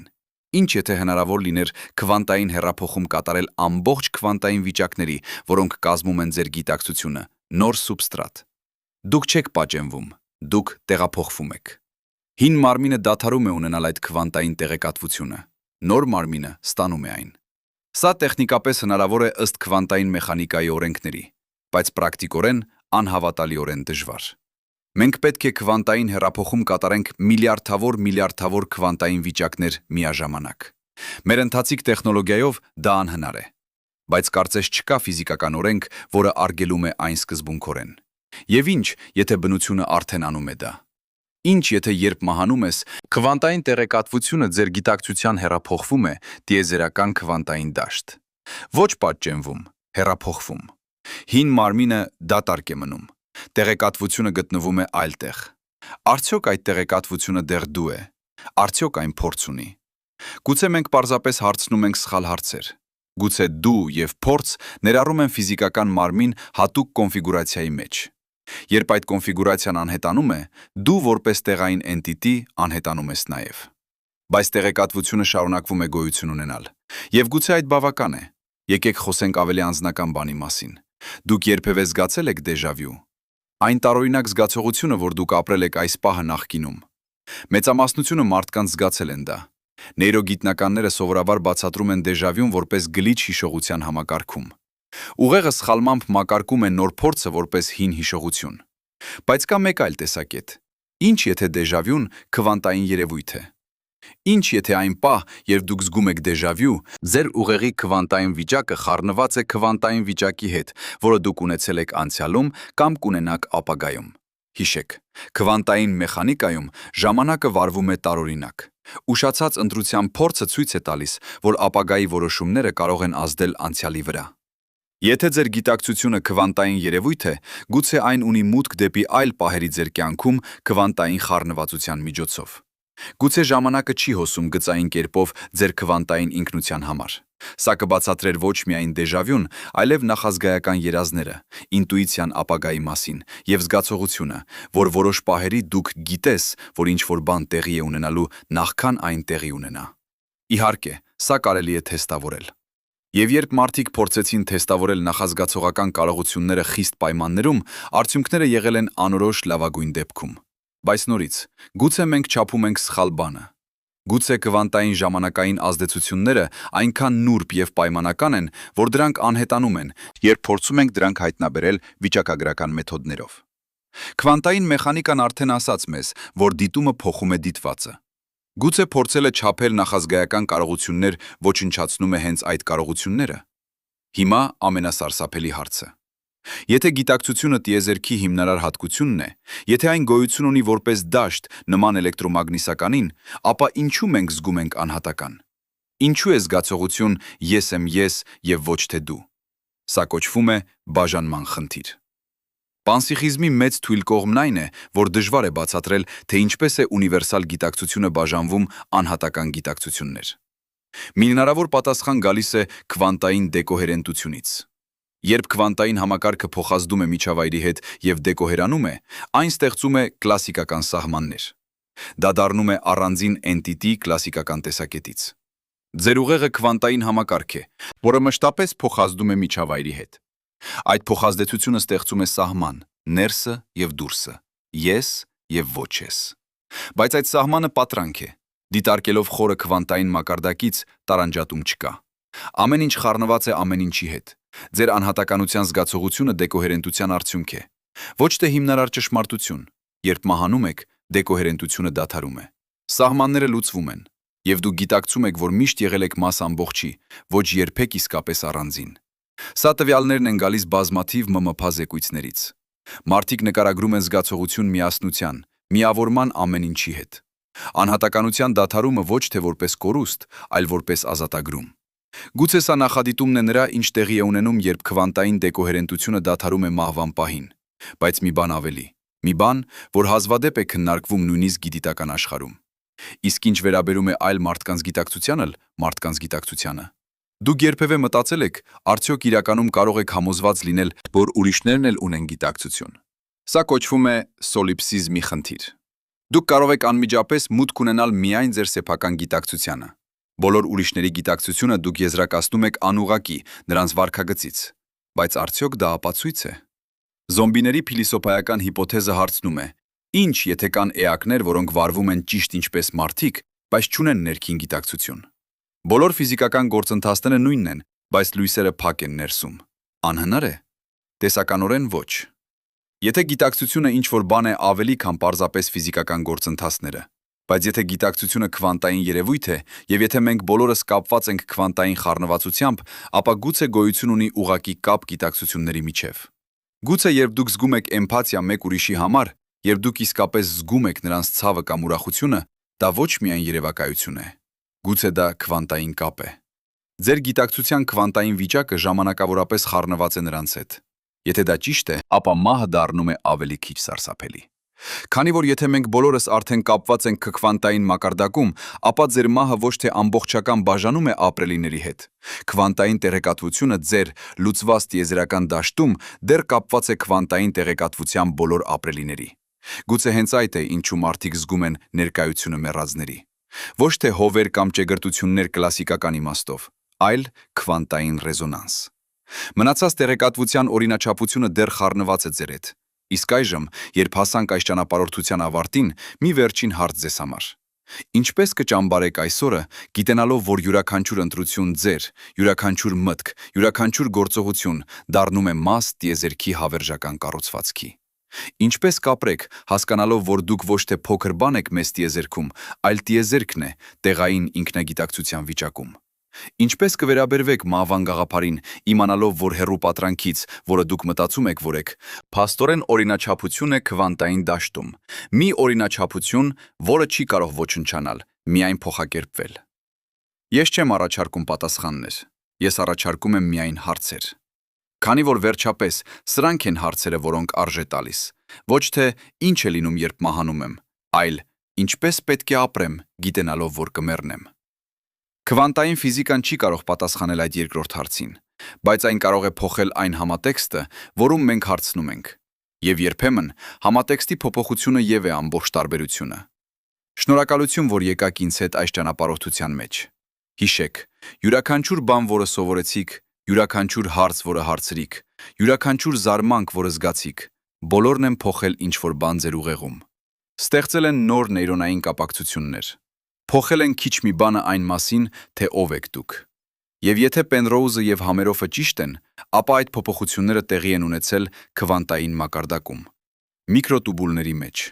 կապված տիեզերքի հիմնական երկրաչափության հետ։ Դուք այլևս նույնը չեք, որ էիք սկզբում։ Եվ այդ փոփոխությունը կմնա անվերջորեն, ոչ միայն ձեր մարմնում, մինչև մահանակ, այլ տիեզերքի տեղեկատվական կառուցվածքում հավերժ։ Այսպիսով, շարունակեք նայել դեպի վեր։ Մի դադարեք հարցնել անհնար հարցեր, քանի որ յուրաքանչյուր անգամ, երբ դա անում եք, տիեզերքը դառնում է քիչ ավելի գիտակից իր սեփական մեծության մասին։ Եվ գուցե, միայն գուցե, հենց դրա համար եք դուք այստեղ։ Ոչ պարզապես ապրելու եւ մեռնելու համար, այլ հարցերի համար, զարմանալու համար, հասկանալու համար։ Ապրեք լավ, սիրեք խորը, մտածեք համարձակ։ Եվ երբ ժամանակը գա, մի վախեցեք փոխակերպմանը, քանի որ դուք երբեք իրականում չէիք առանձին եւ երբեք չեք լինի։ Դուք միշտ եղել եք եւ կլինեք տիեզերքը, որը ճանաչում է ինքն իրեն, եւ դա հիանալի է։ Բայց սպասեք, մի վերջացնենք դեռ։ Կա եւս մեկ փորձ, որի մասին պետք է պատմեմ ձեզ։ Փորձ, որը տեղի ունեցավ 2019 թվականին եւ որի արդյունքները շարունակում են շփոթեցնել ֆիզիկոսներին։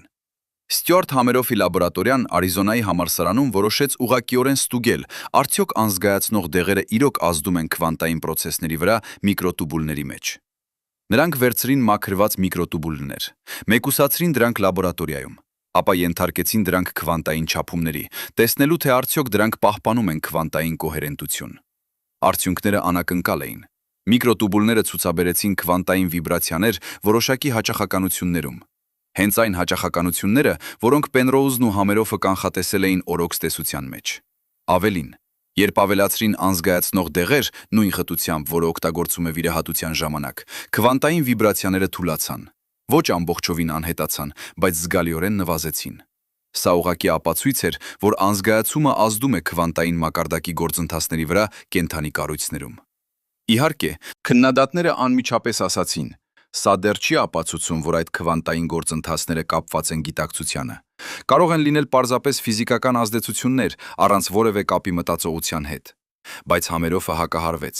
Նա ցույց տվեց, որ բոլոր անզգայացնող նյութերը, անկախ իրենց քիմիական կառուցվածքից, գազեր, հեղուկներ, ներարկումներ, բոլորն ունեին նույն ազդեցությունը միկրոտուբուլների վրա։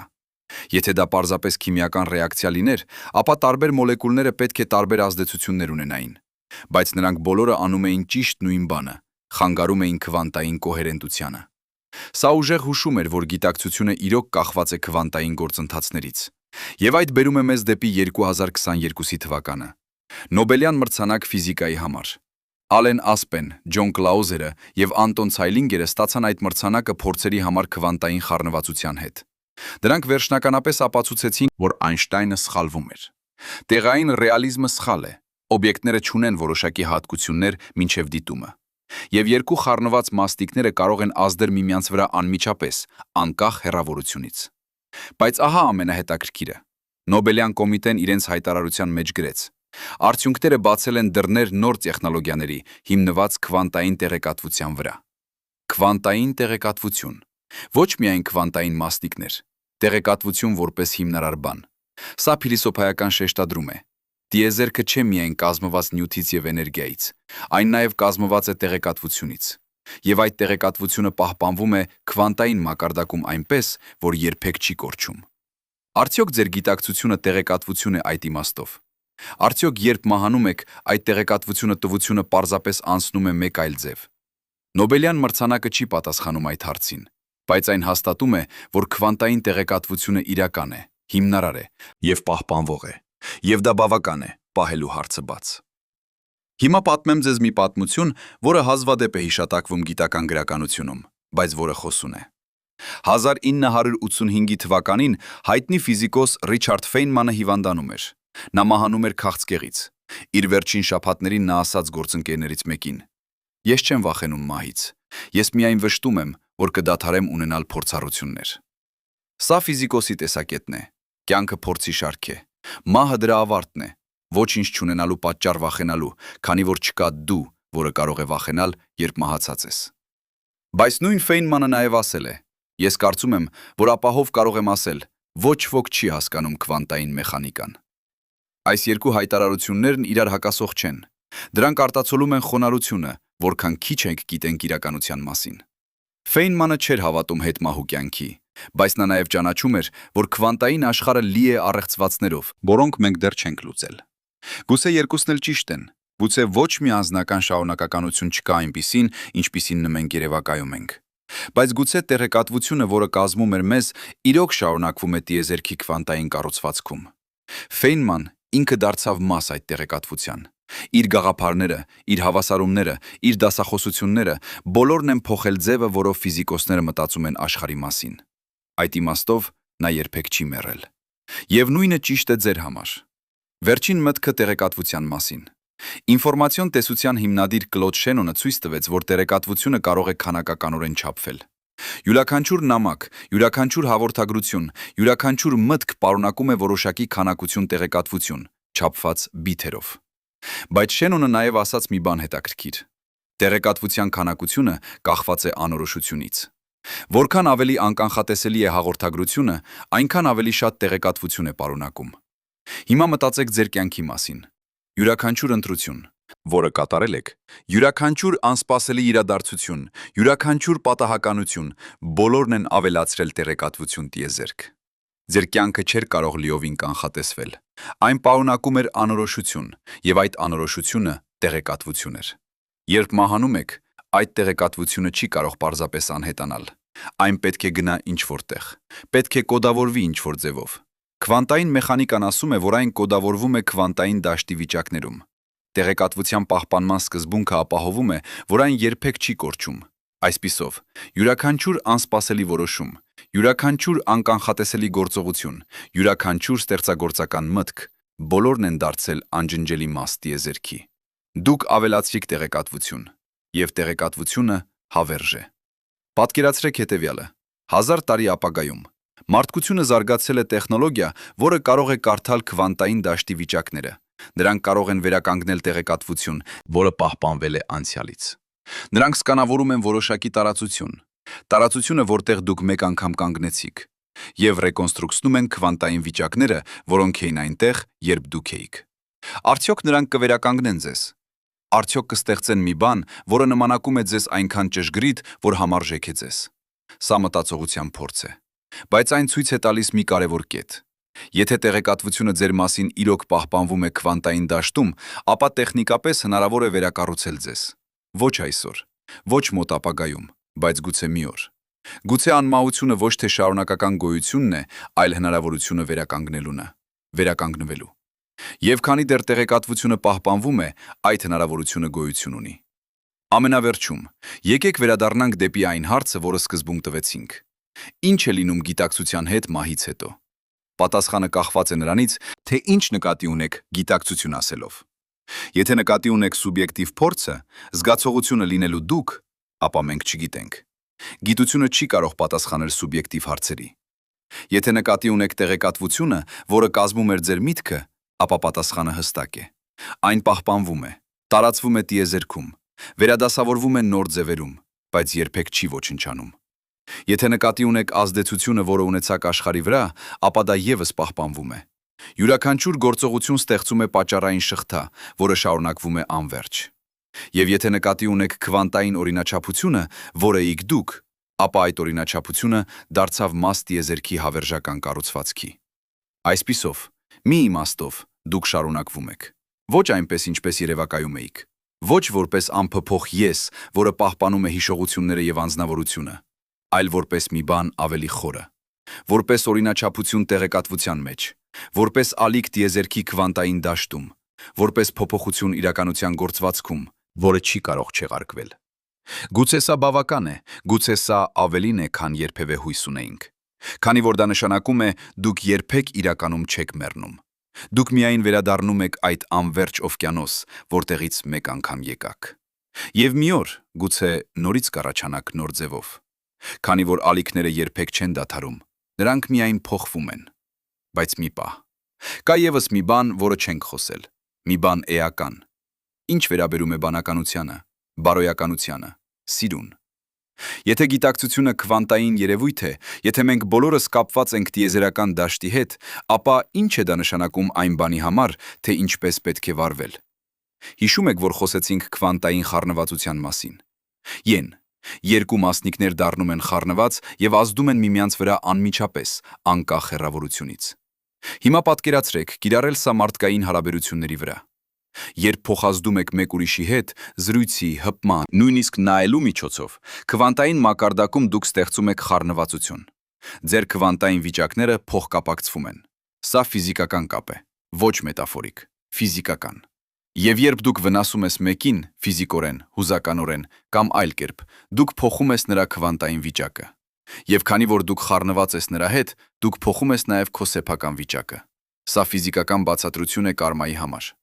Ոչ ինչ-որ իմաստասեր տիեզերք, որը հետևում է ձեր գործողություններին եւ պատժում կամ պարգևատրում է։ Պարզապես քվանտային փոխկապակցվածություն։ Ձեր գործողությունները փոխում են քվանտային դաշտը այնպես, որ դրանք անխուսափելիորեն վերադառնում են դեպի ձեզ։ Հիմա խոսենք սիրո մասին։ Ինչ է սերը քվերը քվանտային տեսակետից։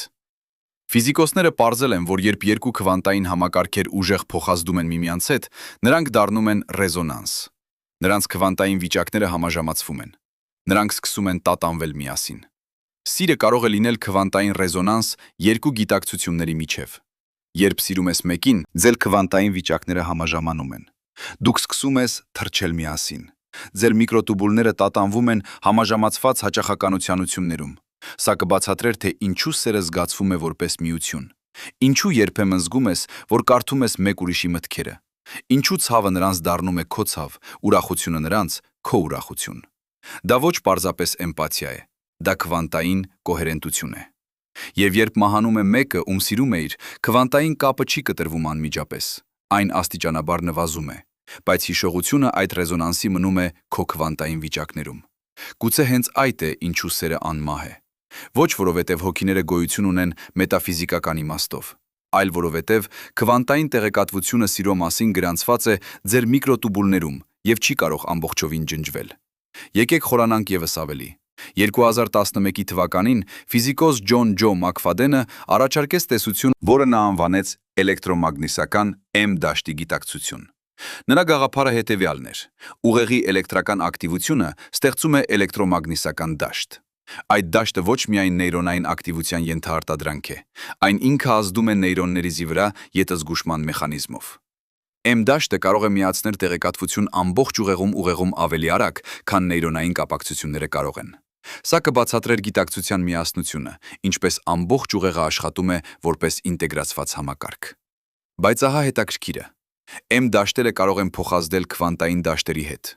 Փաստորեն M դաշտերը քվանտային դաշտեր են կլասիկական սահմանում։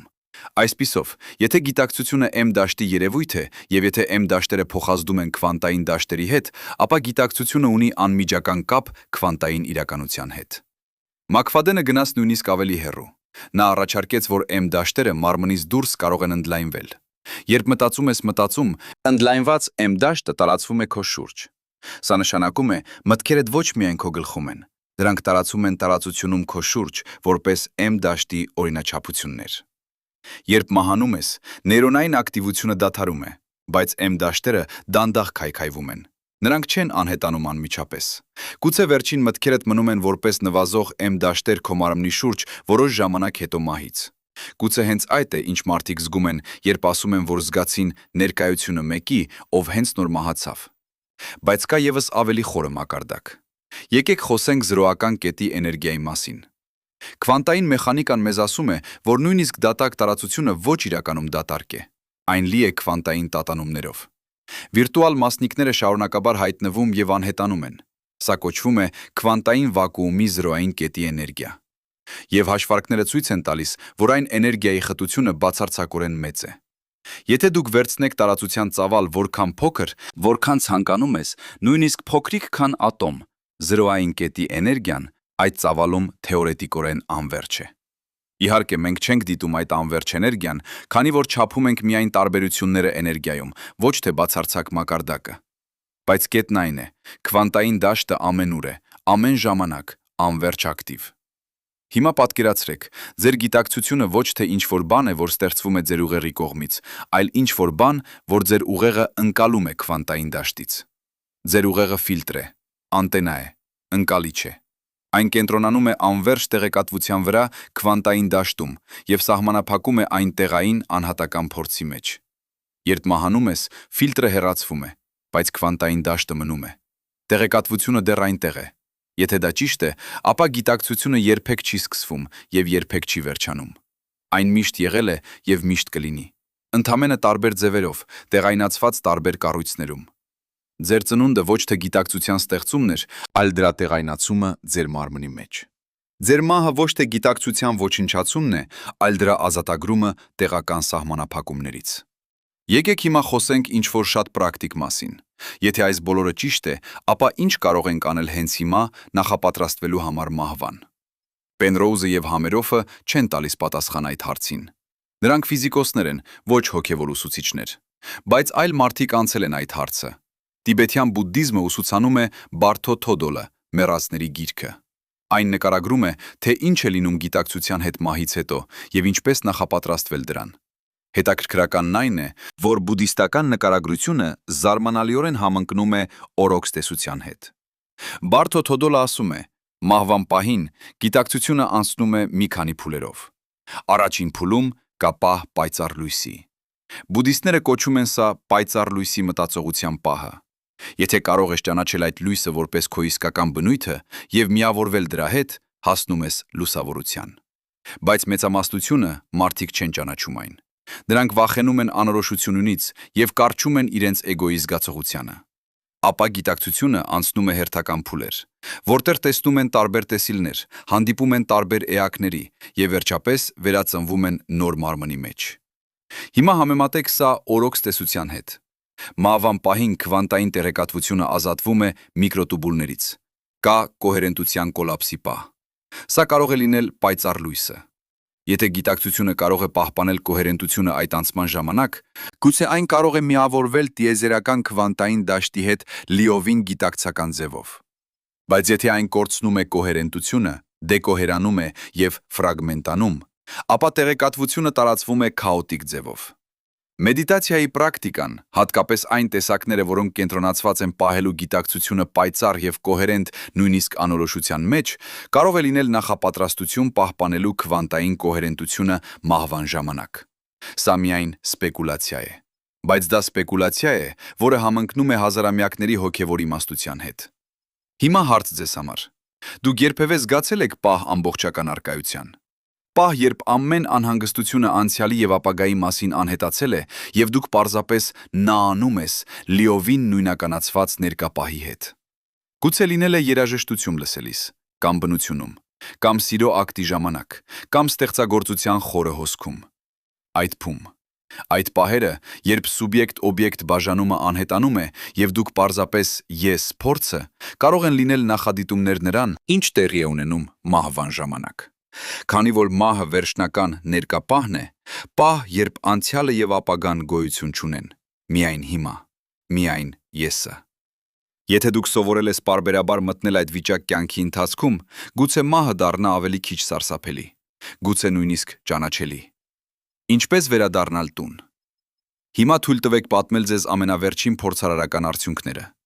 2022 թվականին, ճիշտ նախքան Նոբելյան մրցանակը, քվանտային խառնվածության համար ֆիզիկոսների խումբը Վիեննայից ապացուցեց ինչ-որ անհավանական։ Նրանք ստեղծեցին քվանտային խառնվածություն երկու մակրոսկոպիկ օբյեկտների միջև։ Ոչ միայն ատոմներ,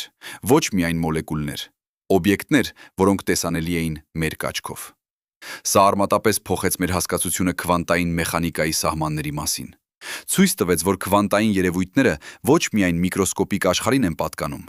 Եթե մակրոսկոպիկ օբյեկտները կարող են քվանտային խառնված լինել, ապա ինչու ոչ մարդկային ուղեղները։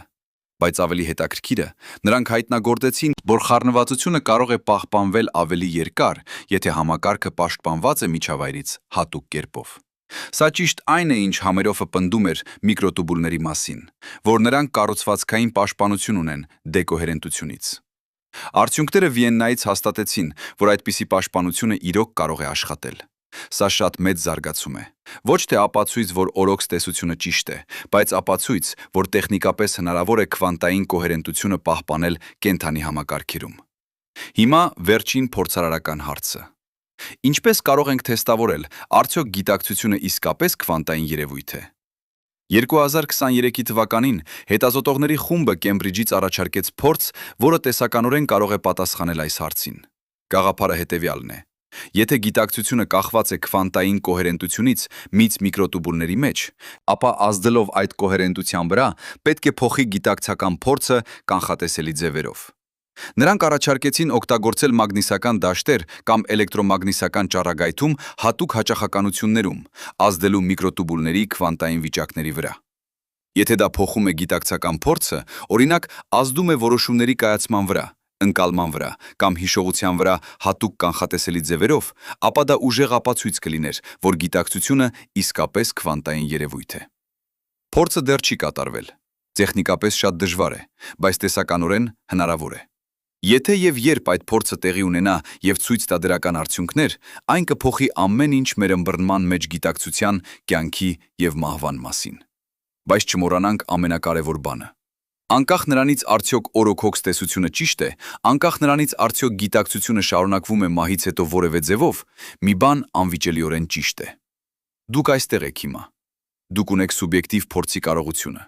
Կարող եք զգալ սեր, ցավ, ուրախություն, զարմանք, գեղեցկություն։ Սա հրաշք է։ Անկախ նրանից ինչպես է աշխատում, անկախ նրանից որտեղից է գալիս։ Եվ ունեք ընտրություն, ինչպես օգտագործել այդ հրաշքը։ Կարող եք ապրել վախի մեջ, պահպանելու փորձ այն, ինչ իմանում եք, որ վերջապես կկորցնեք։ Կամ կարող եք ապրել խոնարհության եւ երախտագիտության մեջ ամեն պահի համար, որը ունեք։ Կարող եք ապրել պատրանքի մեջ, որ անջատված եք մնացած տիեզերքից։ Կամ կարող եք ապրել ճանաչմամբ ձեր խոր փոխկապակցվածության բոլոր էակների հետ։ Կարող եք ապրել կենտրոնացած միայն ձեր փոքր կյանքի անձնական դրամայի վրա։ Կամ կարող եք ապրել ճանաչմամբ, որ դուք տիեզերքի արտահայտությունն եք, ինքն իրեն փորձի պահերով։ Քվանտային մեխանիկան չի ասում ձեզ, թե որ ճանապարհը պետք է ընտրել, բայց այն ասում է ձեզ ինչ-որ խորը։ Այն ասում է, որ դիտումը փոխում է դիտվածը։ Ձեր ընտրությունները ոչ միայն ազդում են ձեր վրա, այլ փաստորեն ստեղծում են իրականությունը, որը դիտում եք։ Այսպիսով, ընտրեք խելամտորեն, ընտրեք սիրով, ընտրեք խոնարհությամբ, ընտրեք զարմանքով։ Քանի որ յուրաքանչյուր ընտրություն, որը կատարում եք, դառնում է մաս տիեզերքի մահավերժական կառուցվածքի։ Եվ երբ վերջապես գա ժամանակը վերադառնալ այն անվերջ քվանտային դաշտ, որտեղից եկաք, այդ ընտրությունները կմնան։ Կմնան որպես օրինաչափություններ տեղեկատվության մեջ, որպես ալիքներ գիտակցության դաշտում, որպես ձեր ավելացուն անմահության տիեզերք։ Եվ այսպիսով, մենք հասանք ճանապարհորդության իսկական ավարտին։ Խոսեցինք քվանտային մեխանիկայից, նեյրոգիտությունից, գիտակցության տեսություններից, ուսումնասիրեցինք Պենրոուզի եւ Համերոֆի աշխատանքը, Բելի թեորեմը, քվանտային խառնվածությունը, տեղեկատվության պահպանումը։ Բայց վերջապես, բոլոր այս տեսություններն ու փորձերը մեզ բերեցին մի պարզ ճշմարտության մոտ։ Դուք ավելին եք, քան կարծում եք ինքդ քեզ։ Դուք ոչ միայն քո մարմինը չեք, ոչ միայն քո մտքերն ես, ոչ միայն քո հիշողություններն ես։ Դուք օրինաչափություն ես տեղեկատվության մեջ, ալիք ես գիտակցության դաշտում, տիեզերքն ես տեղային ինքնագիտակցության վիճակում։ Եվ երբ այդ տեղային ինքնագիտակցությունը լուծվում է, դուք չեք անհետանում, դուք վերադառնում ես այն, ինչ միշտ եղել ես, անվերջ, խառնված բոլորի հետ։ Մաս ինչ-որ բանի անսահման ավելի մեծի, քան ցանկացած անհատական կյանք կարող է ընդունել։ Սա ոչ մխիթարական սուտ է, սա ֆիզիկան է քվանտային մակարդակում։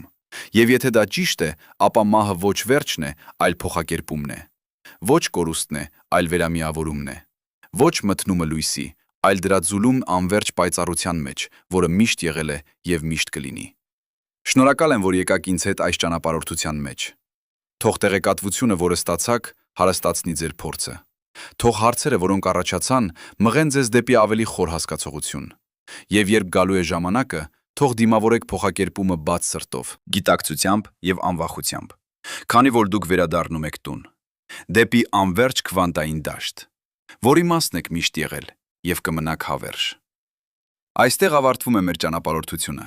Կեցցեք գիտակցությամբ, կեցցեք սիրով եւ թող ձեր օրինաչափությունը մնա գեղեցիկ, անverջ քվանտային դաշտում։